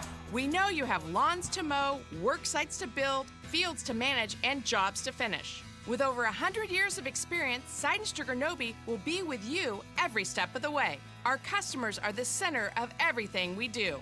Find affordable pricing, low monthly payments, and easy financing options on all our John Deere equipment. With 27 locations to serve you, Seidenstricker Nobe Partners is your source for everything John Deere. snpartners.com. Hey, Tim Jones here with Tony Colombo for our friends Rodney and Jen Wallner at the Wallner Home Selling Team. If you're thinking about taking advantage of the market and selling your home, don't wait. Call the Wallners now. Put St. Louis's #1 home selling team to work for you. Rodney and Jen have the experience and work ethic that sets them apart from all the rest. That's why they sell 15 times more homes per year than your typical realtor and have so many qualified buyers right now. They'll guarantee to obtain you an offer. The results, Tony, speak for themselves. That's right, Tim. In fact, I recently benefited from those results personally. My wife and I couldn't be happier with the job the Wallners did for us, selling our old home in less than 2 days for significantly more than we were asking for and finding us the perfect new home. Like so many others, we loved working with Rodney and Jen, the Wallner Home Selling Team with Berkshire Hathaway. So if you're thinking about selling your home, don't wait. Call the Wallners now at 314-810-SOLD. That's 314-810-SOLD. Facts don't matter. Lies don't matter. You or I lie, we go to jail. She lies. Mark McCloskey on fire. You know, it's just part of the business. President lies, it's part of his business. Joe Biden couldn't tell the truth if he could remember it. And then you got Hunter Biden, you know, because he's a drug addict, because he's a gun criminal, because, you know, posts pictures of himself with hookers and crack pipes and all that kind of stuff. Now that makes him somehow wonderful. Mark McCloskey on fire. Sundays at 5 on News Talk STL. I think we should be able to have a civil conversation. The news and talk that matters to St. Louis. This conversation has completely made me crazy. This is complete insanity. News Talk STL.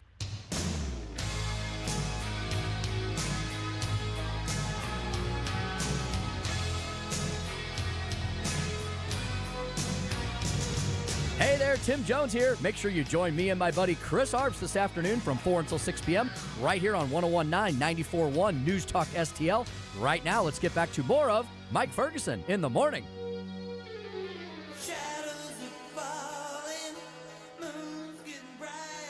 Going with the deep cuts here still. It's a deep cut Thursday. I tossed in a little King's X earlier, too. Yeah, I hadn't love King's heard X. in a while. I have not had an actual King's X album since I got rid of all my cassettes. Cassettes. I know. Did you have Gretchen Goes to Nebraska? I'm guessing you did. I'm sure I did. Okay. Yeah. I think I still have some CDs hanging around in their jewel cases and everything. Oh, I know. Mhm. I've got a lot of CDs. They're And down in the basement. Maybe 2 cassettes, but they're like I had hundreds of cassettes. Personal recordings though, as opposed to. You know what's funny is actually I told Rachel, said I'm going to go on Amazon and try to find a CD player. Yeah. Because we were talking the other, I guess it's been a couple weeks now, and this has nothing to do with the news round. But when before we got married, I went through a time where I just had a massive amount of stress, financial stress. I was a single parent, I had 2 little kids. I mean, every single month I did not know how I was going to get to all the bills. And there were times that, you know what, lights got cut off right in the middle of the day. Oof. I mean, I was working 3 jobs. I was making, I think, $11 an hour at each one. And this was life for quite a while. Mm-hmm.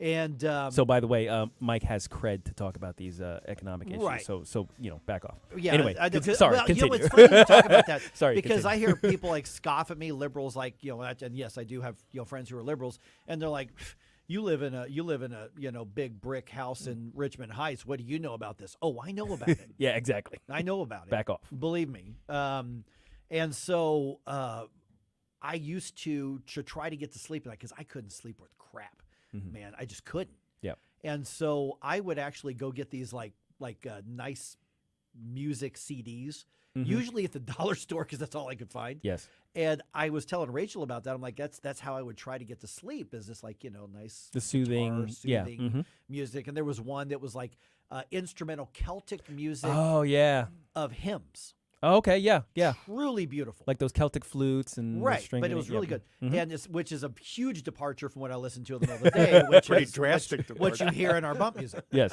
King's X and all this kind of stuff. Striper and Striper, heck yeah, Striper. See, I can't even like if you mention like Motley Crue, I'm like hell yeah, man, yeah. It's like Striper, heck yes. I don't feel like I can cuss when I'm talking about Striper here. Yeah. We may do the news roundup here after the please, information yes, segment. call the audible. It's but good. here's what's funny with that is because I found those CDs that I would go through, and I've got no way to play them right now. Oh no! So you have no CD player I don't right have now. a CD player, but I found At those all. CDs, and so I was like, I wanted to actually play some of those for her because it really was. Now I may be able to find them on YouTube or something. Well, you may have to go antiquing to get a CD. I'm kidding. I'm kidding. Yeah, but so yeah, I'm sure they they're still probably have them. super cheap. They still have them around.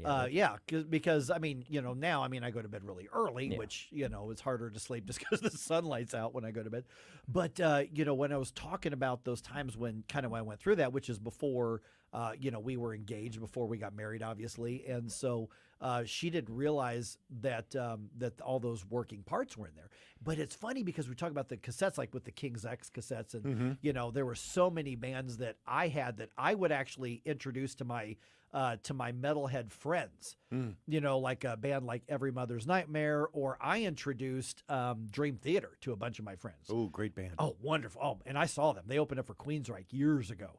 And so I would go to these secondhand music stores, like when I was in college in Columbia. And when CDs were coming in and cassettes were on the way out, everybody was dumping their cassettes. Right. So I could get... You can pick them up cheap. I could get 10 cassettes for $1. Oh, yeah. And in the college towns, they were in the early 90s, they looked down on hair metal. It had just gone out of style. It was all about, the grunge and the prog rock and the alternative and all of that sort of thing. And so in the like the metal section, oh my gosh, I was getting those 10 or 20 of those for $1. Yeah, I was gonna say you're probably walking out with like 50 of them at a time. I was walking out with 20 at a boxes, time. the full racks. Yes, those little racks that yeah, which is funny because that was also, and I'm trying to remember the name of the place in Columbia. It was on Cherry Street. It was like just off like 7th and Cherry. But that's also where you would sometimes buy your tickets to shows at the Blue Note. Because these bands from the 80s, the Bullet Boys and all those, they went almost overnight from playing in amphitheaters and these great big theaters to playing in bars like the Blue Note. Yeah. So you would buy. I remember buying a ticket to see. I think it was the Bullet Boys, and I think it was the Bullet Boys and the Scream. I think it was who was playing, and I bought the last ticket they had for the Blue Note for $7. Oh wow! Oh my gosh! To see them, and the fickleness of the music industry. Oh, right? it is just the way things change. Of course, now those bands are back in demand. They're resurging, yeah. And I go watch them at the Family Arena, or in bigger places like I think it's next month. I think it is. For instance, Faster Pussycat's coming to Diamond Music Hall out in St. Peter's. So me and a bunch of my teammates are going to go out and see them because you can go see them. It's just a blast to see them. But that's what I would get, those cassettes and those CDs. And so I'm explaining to Rachel how I would try to use this, music to just not concentrate on, everything else going on. I don't have enough money to get groceries for my kids this week. I've got a choice. If I buy everything we need for groceries, am I going to be able to make a partial payment on the lights? And I had some bills from a hospital stay that I was paying off, as far as like, an ambulance pay. And if you send them $5 a month or $10 a month, they stay off your back for a They will little bit. stay off your back. Yep. And as long as you establish that pattern, I learned that the hard way. I did a spreadsheet, and I was literally paying off some of that stuff because I paid off my bills. Other than one hospital stay, it was at a religious-based hospital, and they wiped it. They looked at my income and they're like, It's like, wrote it off. You're fine. You're Yep, fine. They wrote it off. So that's. But there were other things I still had to pay. And Hey, music is a much better addiction for escapism than a lot of other choices people make to escape. Well, I couldn't their afford problems. those. I could not afford a heroin addiction. I would have had to get a fourth job just to afford that. It makes you wonder, right? It's like, how do you end up that way? It's like, I know. It's like I like that zombie I saw yesterday coming into work. I'm like, how do you afford that stuff? Because you clearly got the high quality stuff. Right. My goodness. My goodness. I couldn't afford that. Just be addicted to CDs. You can get them for $1 at the at Goodwill. Did you see the zombie after the EAS test thing? No, I didn't. Oh, okay. I was just wondering because once that test went through everywhere, all of a sudden everybody was saying, "I'm looking for the zombies." It's a zombie. Right. Oh, the zombie apocalypse. Yes, exactly. I saw a meme that had just a picture of Joe Biden in the White House on the phone, and it just said, "Jill, I think I just texted the whole country." By the way, did your alarm go off? Yes, it did, and I had all the alerts shut off. Yeah. But Kathy told me you didn't shut your phone off. Yeah. You actually have to shut the phone off. Which I didn't. I had my phone on silent, so it vibrated, but it did not go through the silent setting. Really? Yeah. Really? Mine broke through the silent setting. Yeah. Interesting. We had stories of neighbors of ours not only shutting everything off on their phone, but also wrapping the phone in aluminum foil. Oh, just to see? and sticking it in the oven, and using a Faraday. Is that what they're called? Faraday cage, yeah. Faraday cage. Putting it in a Faraday thing just to try to see if they could block out the signal from getting through. There were some crazy conspiracy theories about this yesterday. Did you hear about some of these? No. And apparently some people were actually seriously believing some really stupid stuff. Oh no. So the 5G brainwaves. 5G, yeah. The 5G brainwaves are going to take over your Remind orbital. me at 8:50, and because I almost brought this up yesterday as like the funny story at the end of the day. I'm like, this is so crazy. I don't even know if I can do this. So 8:50, remind me. I'll tell you about that. But let's get updated on some news here around 8:35 on 101.9 94.1 News Talk STL. For podcast articles and more, find us on newstalkstl.com. Mike Ferguson in the morning.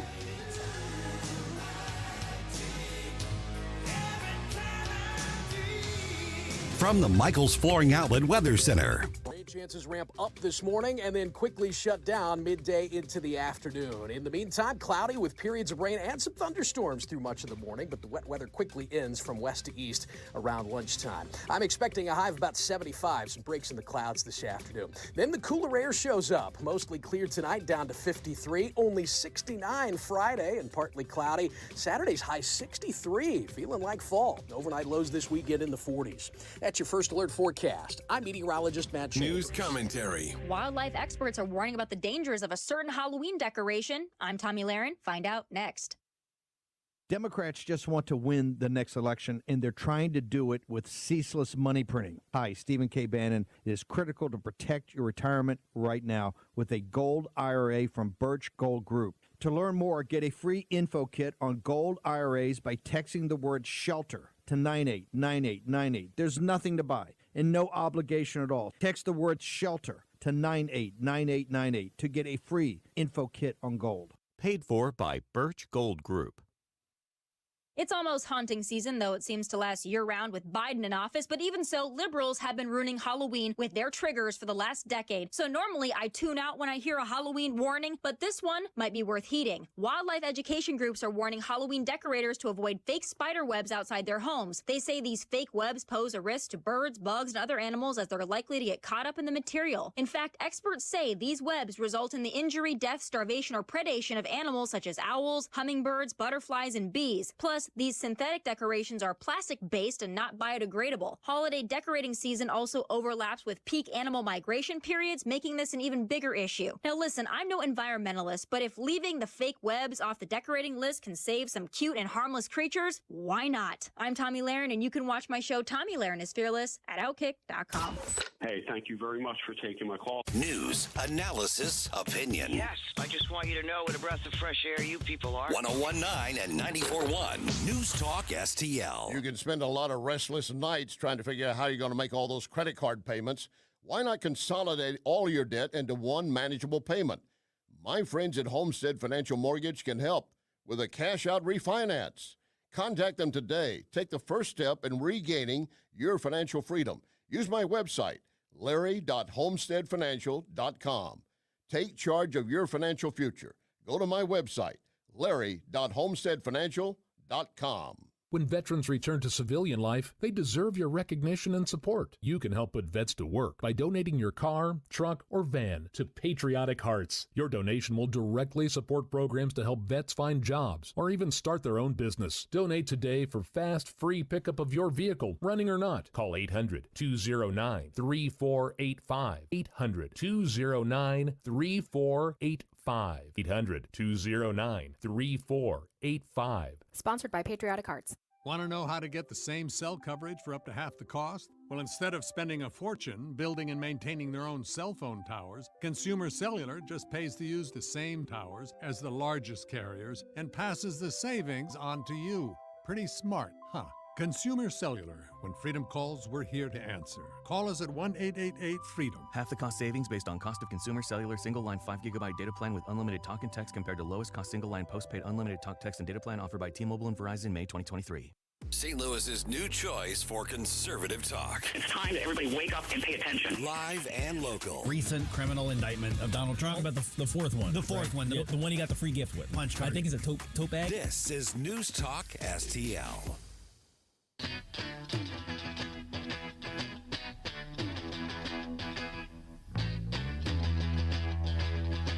Hello, morning people. Tony Colombo and Katie Fitzpatrick here. Thanks for listening to Mike Ferguson in the morning here on News Talk STL. And don't forget to join us today at 2 for Colombo and Katie. See you then. All right, several Republican Congress critters are telling us who the two early top candidates are for Speaker, and I'm good with either one of them. I mean it. You know, we criticize a lot of members of Congress as we should, but if these two names are truly the ones who are rising to the top of the debate here, I'm good with either one of them. I'm not even gonna take sides. Yeah. Either one's fine with me. Solid.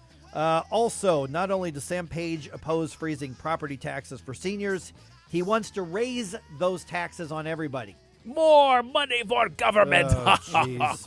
Like that. Right. That's how I actually imagine it. Like there's lightning striking in the background. There's really, like he lives in a dark mansion on a hill or something like that. It's like I don't think that's what it actually looks like, but I'm pretty sure that's like the Munsters. Yeah, exactly. I love that show, The Munsters. By the way, if Herman Munster can wear a suit, then so can John Fetterman. It's the same. Although Herman Munster looked better in him. Yeah. Herman Munster looks more human. Exactly. Okay. All right. Before I get myself in more trouble. Enough pettiness. Okay. After Kevin McCarthy booted from the Speaker's office this week, now we're being told that Steve Scalise, who is the majority leader, Jim Jordan, the House Judiciary Committeeman, and by the way, he's definitely confirmed this. He was on with some of the Fox News folks over the last day or so saying, yes, I want to be Speaker. And Congressman Kevin Hern from Oklahoma are all now seeking that position of Speaker of the House. Representative Nicole Maliotakis. No, nicely done. Well. Yes, bravo. Yes, so Stell had to teach me how to say the Greek name there. Yes. So Representative Maliotakis was on the bottom line on Fox saying that determining who's going to take that job cannot be done right away. So don't expect a decision today, tomorrow, maybe even over the weekend. She says that all three of the candidates offer different strengths. She seems to be leaning towards Steve Scalise, but she hasn't made up her mind for sure. However, she says there's a bigger picture. A lot of people have questions. We just want to know, what is your plan to get us out of this mess that Matt Gaetz created for us? How are we going to make sure that we extract what we want from the Senate in this funding negotiations right now because we need to secure our southern border. That's our number one priority. See, and I think this is where the conversation should be. Yes. Okay, we've got a short amount of time. We've got a chaotic situation that we have to overcome. Who's going to be the person who can get us from point A to point B and then to point C quickly? Yeah. Yeah. Now, I did think it was interesting that she had to put in there is like that Matt Gaetz created for us, the situation that Matt Gaetz created for us. Mm-hmm. I think there's still a little animosity that you hear in some of the discussions going on here, and we talked about this earlier about the personal relationships that have been fractured because of this whole deal, and people are really in there. I mean, honestly, it feels to me like a lot of people are in their feelings about this whole situation. I don't think there's a little animosity here. I think there's a lot of animosity here. A lot. I mean, there are a lot like the founding fathers saying, yeah, you know, that Tom Jefferson guy and John Adams, I can't believe that these guys would be doing that. Yeah. Tom Jefferson did get some of that. That did happen. Exactly. But then Alexander Hamilton was a jerk, and I wouldn't have liked him. Just saying. Federalist. All right. Let's see here. Okay. Let's bring it down just a little bit. Got some really, really, really sad news here. Okay, Actually, all right. seriously. Okay, all Actually, not kidding. I want him. An Army soldier from Franklin County killed in a training accident this week. Oh my gosh. Yeah. A lot of people didn't see the story. Specialist Brian Joshua Snowden was in what they call a light medium tactical vehicle. He was stationed in Alaska when an accident happened. He was one of 2 soldiers who were killed. 12 others were hurt in that accident. Specialist Snowden joined the Army in 2020.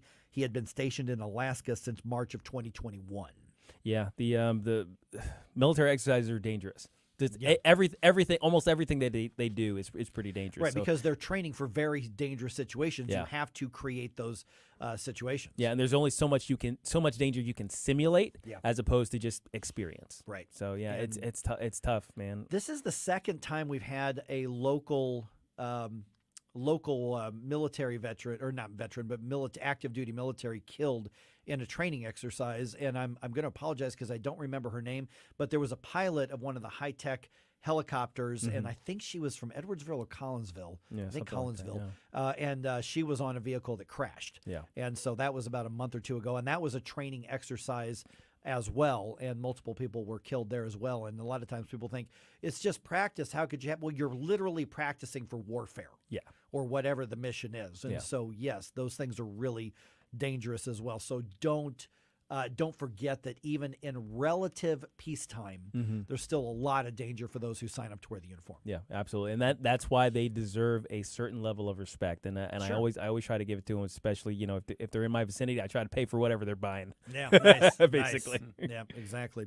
Okay, Biden administration approving $9 billion in student loan forgiveness. Billion with a B. With a B for about 125,000 borrowers, by making a number of what they're calling fixes, but really just kind of tweaks to the income-driven repayment plans and the public service loan forgiveness. So if you work for the government in some way, you can get your student loan forgiven.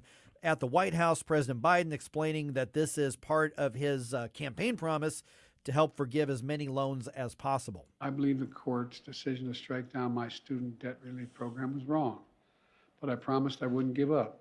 Since then, my administration has been pursuing a new approach, grounded and under a different law, the Higher Education Act. Okay, so Gabe, the Higher Education Act allows the Secretary of Education to waive and release student debt under certain circumstances, and that's a law that was passed by Congress, so that is not affected by the Supreme Court ruling. Right, and actually, I'm fine with this. I'm fine with this sort of situation because the ruling by the Supreme Court is about the separation of powers. Hey, executive, you can't just decide one day that you can make law and forgive debt that is not authorized by Congress. Right. But all of these laws are pre-existent. I mean, I know a lot of people who signed up to go into these certain fields. They chose the schools that they went to teach at or something like that because they met the criteria for loan forgiveness programs that pre-existed. So right now it's basically just they're enforcing laws that already exist. Hey, it'd be nice if they did that across the board. Enforce laws that already exist, guys. Yeah, there's a few areas where they're not. Yeah. I mean, there's Just a saying. couple places. I don't know, maybe in the Or fourth even finding a way to exploit it. So, and at this point, it becomes a policy question. Yeah, not a constitutional separation of powers question, which is what so many millions of people across this country don't get, and what the president was just dishonestly saying right there. He conflated them. He says, badly. The Supreme Court struck down my program, making it seem like, well, what they did was they didn't allow me to forgive your debt. No. You were doing something you do not have the executive authority to do. The Supreme Court did not rule on whether loan forgiveness was a good or bad idea or legal or illegal in and of itself. They just said you have to have Congress approve that if you want that done. Congress has the power of the purse according to the Constitution. You can't do things against the Constitution, Joe. Well, imagine, because I can tell you that's going to be one of the themes that Democrats are going to run on in 2024 for congressional seats. They're going to say, listen, we are 5 seats away from taking over the House. We already have the Senate. We've got the White House. If you elect us, we can get student loan forgiveness done. And the reality is they probably can't. That's true. They absolutely probably true. can. Yeah. Yep. All right. Sam Page has an idea for closing the county's estimated $47 million budget deficit. Raise property taxes. Yeah, of course. Yeah. Because why pretend as though you actually own anything that you purchased with your money that's already been taxed? Yeah, because the government just wants to squeeze more out of you. That is part of his proposal after, of course, the county government rejected an idea to freeze property taxes for seniors. He is admitting that there will have to be some spending cuts as well, but he sent a budget proposal to the county council with a small property tax percentage increase, rate increase on your property. And again, I'm going to add on, this is after the assessor is inflating almost everybody's property tax valuations as well. So they inflated that to get more money out of the same rate. And now Sam Page is saying, well, let's just increase the rate as well, in addition to the inflated property assessments as well. So we in St. Louis County, and that's worst. 2 of the 3 of us in here, we are just sources of revenue for Sam Page and the Democrats' government. Sam Page, on many occasions in my head, just seems like a cartoon villain. Yeah, like I can almost see him rubbing his hands against, like, not only will I deny them a freeze, I will increase their taxes. And then his little henchman like, yes, master, yes. And they run out and do There the is thing. definitely a mwahaha vote in there somewhere. Honestly, you know that happens in Clayton. It has to. Yeah. All right, let's see here. Finally, all 4 of MLB's Wild Card Series were decided in 2 straight games, 4 complete sweeps in the Wild Card Series. I don't know that that's happened since they expanded to the Wild Card, that all 4 of them ended up in sweeps right off the bat. Rangers swept the Rays. Twins swept the Blue Jays. Diamondbacks, they won. Snakes swept the Brewers, meaning that there will be no National League Central presence in the playoffs anymore. Wow. National League Central completely done. Man. Sad face. Yes.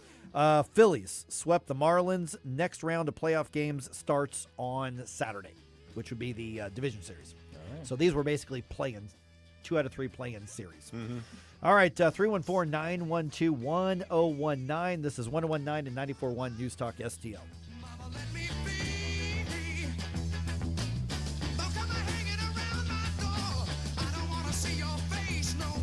Follow us on Rumble at News Talk STL.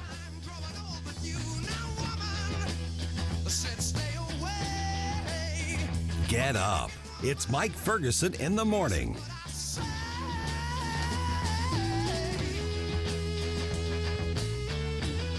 Hey, Tony Colombo here for Gutter Pros. When Christine and I bought our new house, we knew the gutters were an issue, and after meeting the Gutter Pros team, we knew that they were right for us. Gutter Pros is your all-in-one gutter service team that offers a variety of affordable solutions, and they even offer free estimates, so there's no cost to you to find out if they are right for your home, just like they were for ours. If you're having a problem with your gutters, contact the Gutter Pros now, because with Gutter Pros, water goes where they tell it to.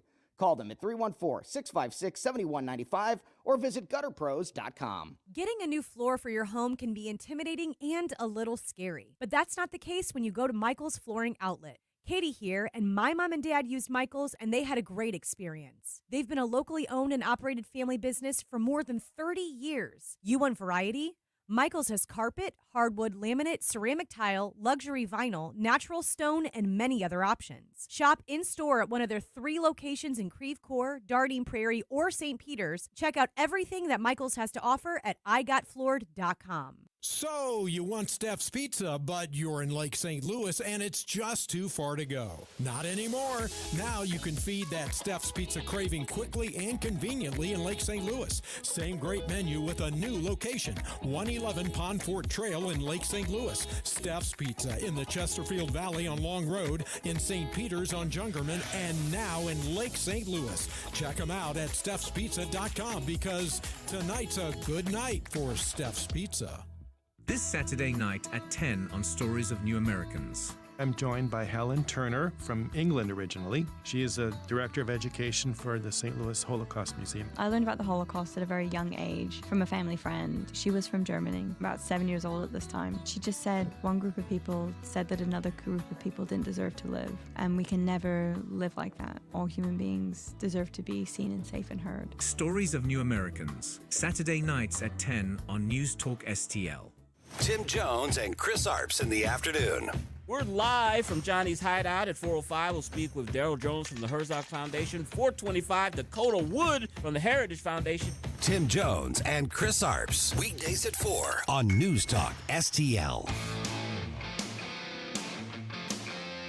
Dan Bongino here. Keep it on News Talk STL because my show starts at 11 a.m. Right now, it's back to Mike Ferguson in the morning.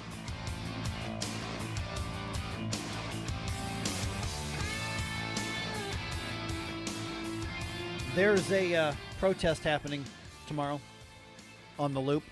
Yet another protest, Yeah, but this one I think is going to be interesting. This is so stupid. Can I take the trolley to get there? Thank God the answer is no to that. Well, no, wait a minute. It's on a Friday, so actually you probably could. Oh, okay. And the best part is you're going to have the whole thing to yourself because nobody rides that. Nobody rides it, no. All right, so 8:51 here. All right, here's what's going on. Now we need to go back in context a little bit. The Tivoli Theater, they're on Delmar Loop, the Delmar Loop, okay? Yeah. That was purchased by, was it One Family Church, I think it's called?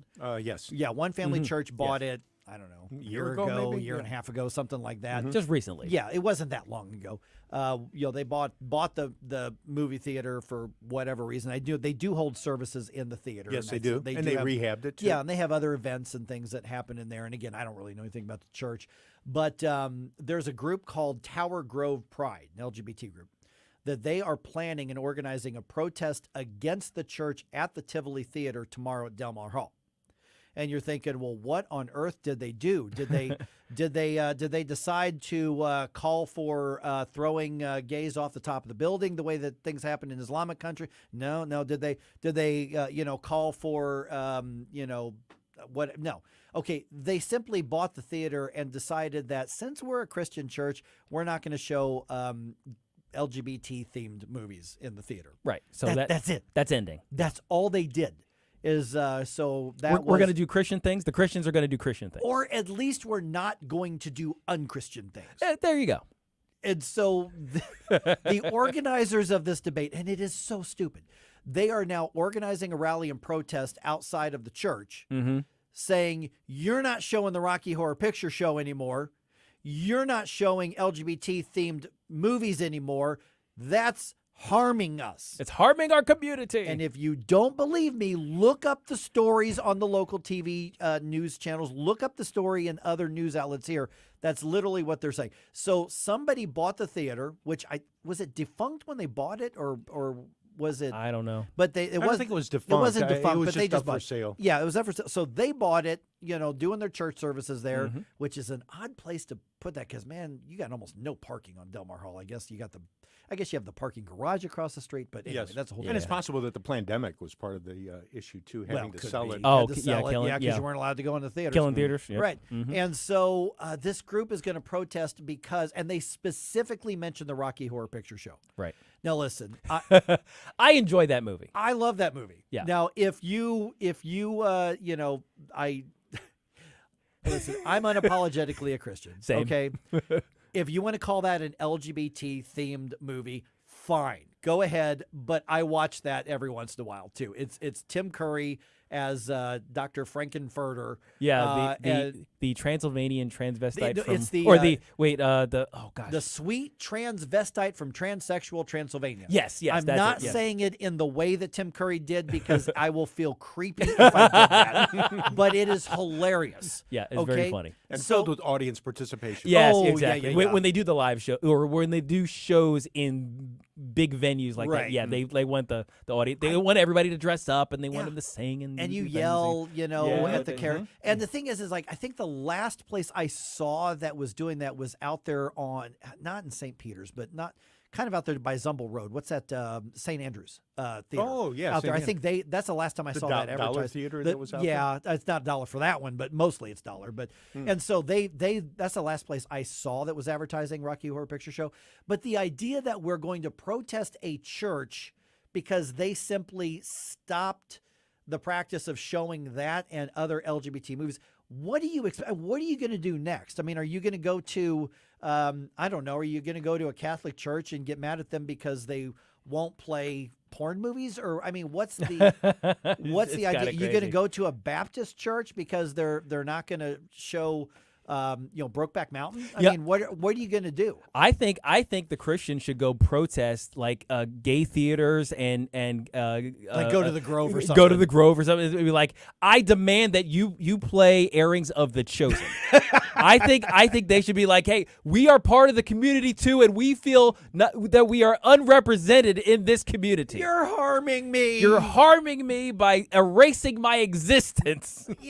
Okay, so they've got a right to protest. I mean, that's their thing. Yeah, they can say whatever stupid stuff they want. And we can call it stupid. And this is really stupid. This is very, very stupid. But I do think the church should take advantage of the gathering out in front of the building. And if I were them, I would go and rent one of those gigantic outdoor screens and put it on the outside of the building and project onto that screen like a sermon series or something like that, or I could take one of the suggestions from the Rumble guys and have sinners in the hands of an angry God sermon be a reading of that historic sermon up there, because hey, that's a captive audience at that point. If not captive, but you know what I mean, if you're going to be there, that's a whole different kind of movie. That's a whole different kind of movie. If you're going to be there in protest, standing in front of the building, hey, you might as well treat them like a congregation.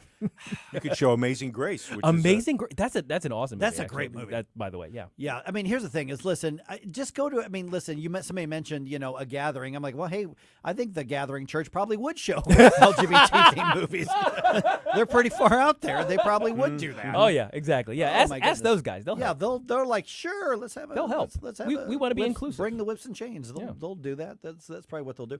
But yeah, for this right here to say you're harming us by not showing gay themed stuff in your church, what's now a church building, because the Tivoli Theater is now their church. Mm-hmm. So to say that you're harming us by not showing gay movies on your property is beyond stupid. Yeah. It's absolutely really stupid. Yeah. And it shows a level of delusion, I think, that is kind of rampant in not necessarily the quote unquote LGBT community, but certainly the alphabet activists, right? So the types of people who are always out there in front of cameras, they always want they're the people in the leather during the pride pride parades. Those types of people, they think the world should conform to their understanding of it. The thing is, if you're going to protest something, guys, you only got a certain amount of capital on that, and you're wasting it here. Oh, yeah, absolutely. I mean, what a stupid protest. Yeah. Jeez. Well, it's fall, y'all. Time to give Hanson's Tree Service a call this fall. 636-379-1830. 24/7, always available at hansonstree.com. Fall is the perfect time to spruce up and beautify your landscape beds with that fantastic organic mulch in bulk from Hanson's. What else should you do? How about clear out all the overhanging trees, get rid of all the old stumps, generally clean up the homestead as we head towards Old Man Winter. They're standing by to help you today. 636-379-1830 or 24/7, always available at hansonstree.com. hansonstree.com. News Talk STL is proud to have Doug Voss as part of our lineup every week. Doug has been a staple on St. Louis radio for many years as one of the leading financial experts in the area. You can hear Doug and Safe Money Radio 3 times every weekend on News Talk STL. And in case you miss anything, you can check it all out at DougVossSafeMoneyRadio.com. What else do our listeners need to know, Doug? Simply put, I focus on helping pre-retirees and retirees build, preserve, and protect retirement assets, and I've been helping my clients solve their insurance and financial needs for the past 33 years. I also strive to educate my clients on how to prepare for retirement, minimize the impact of market volatility,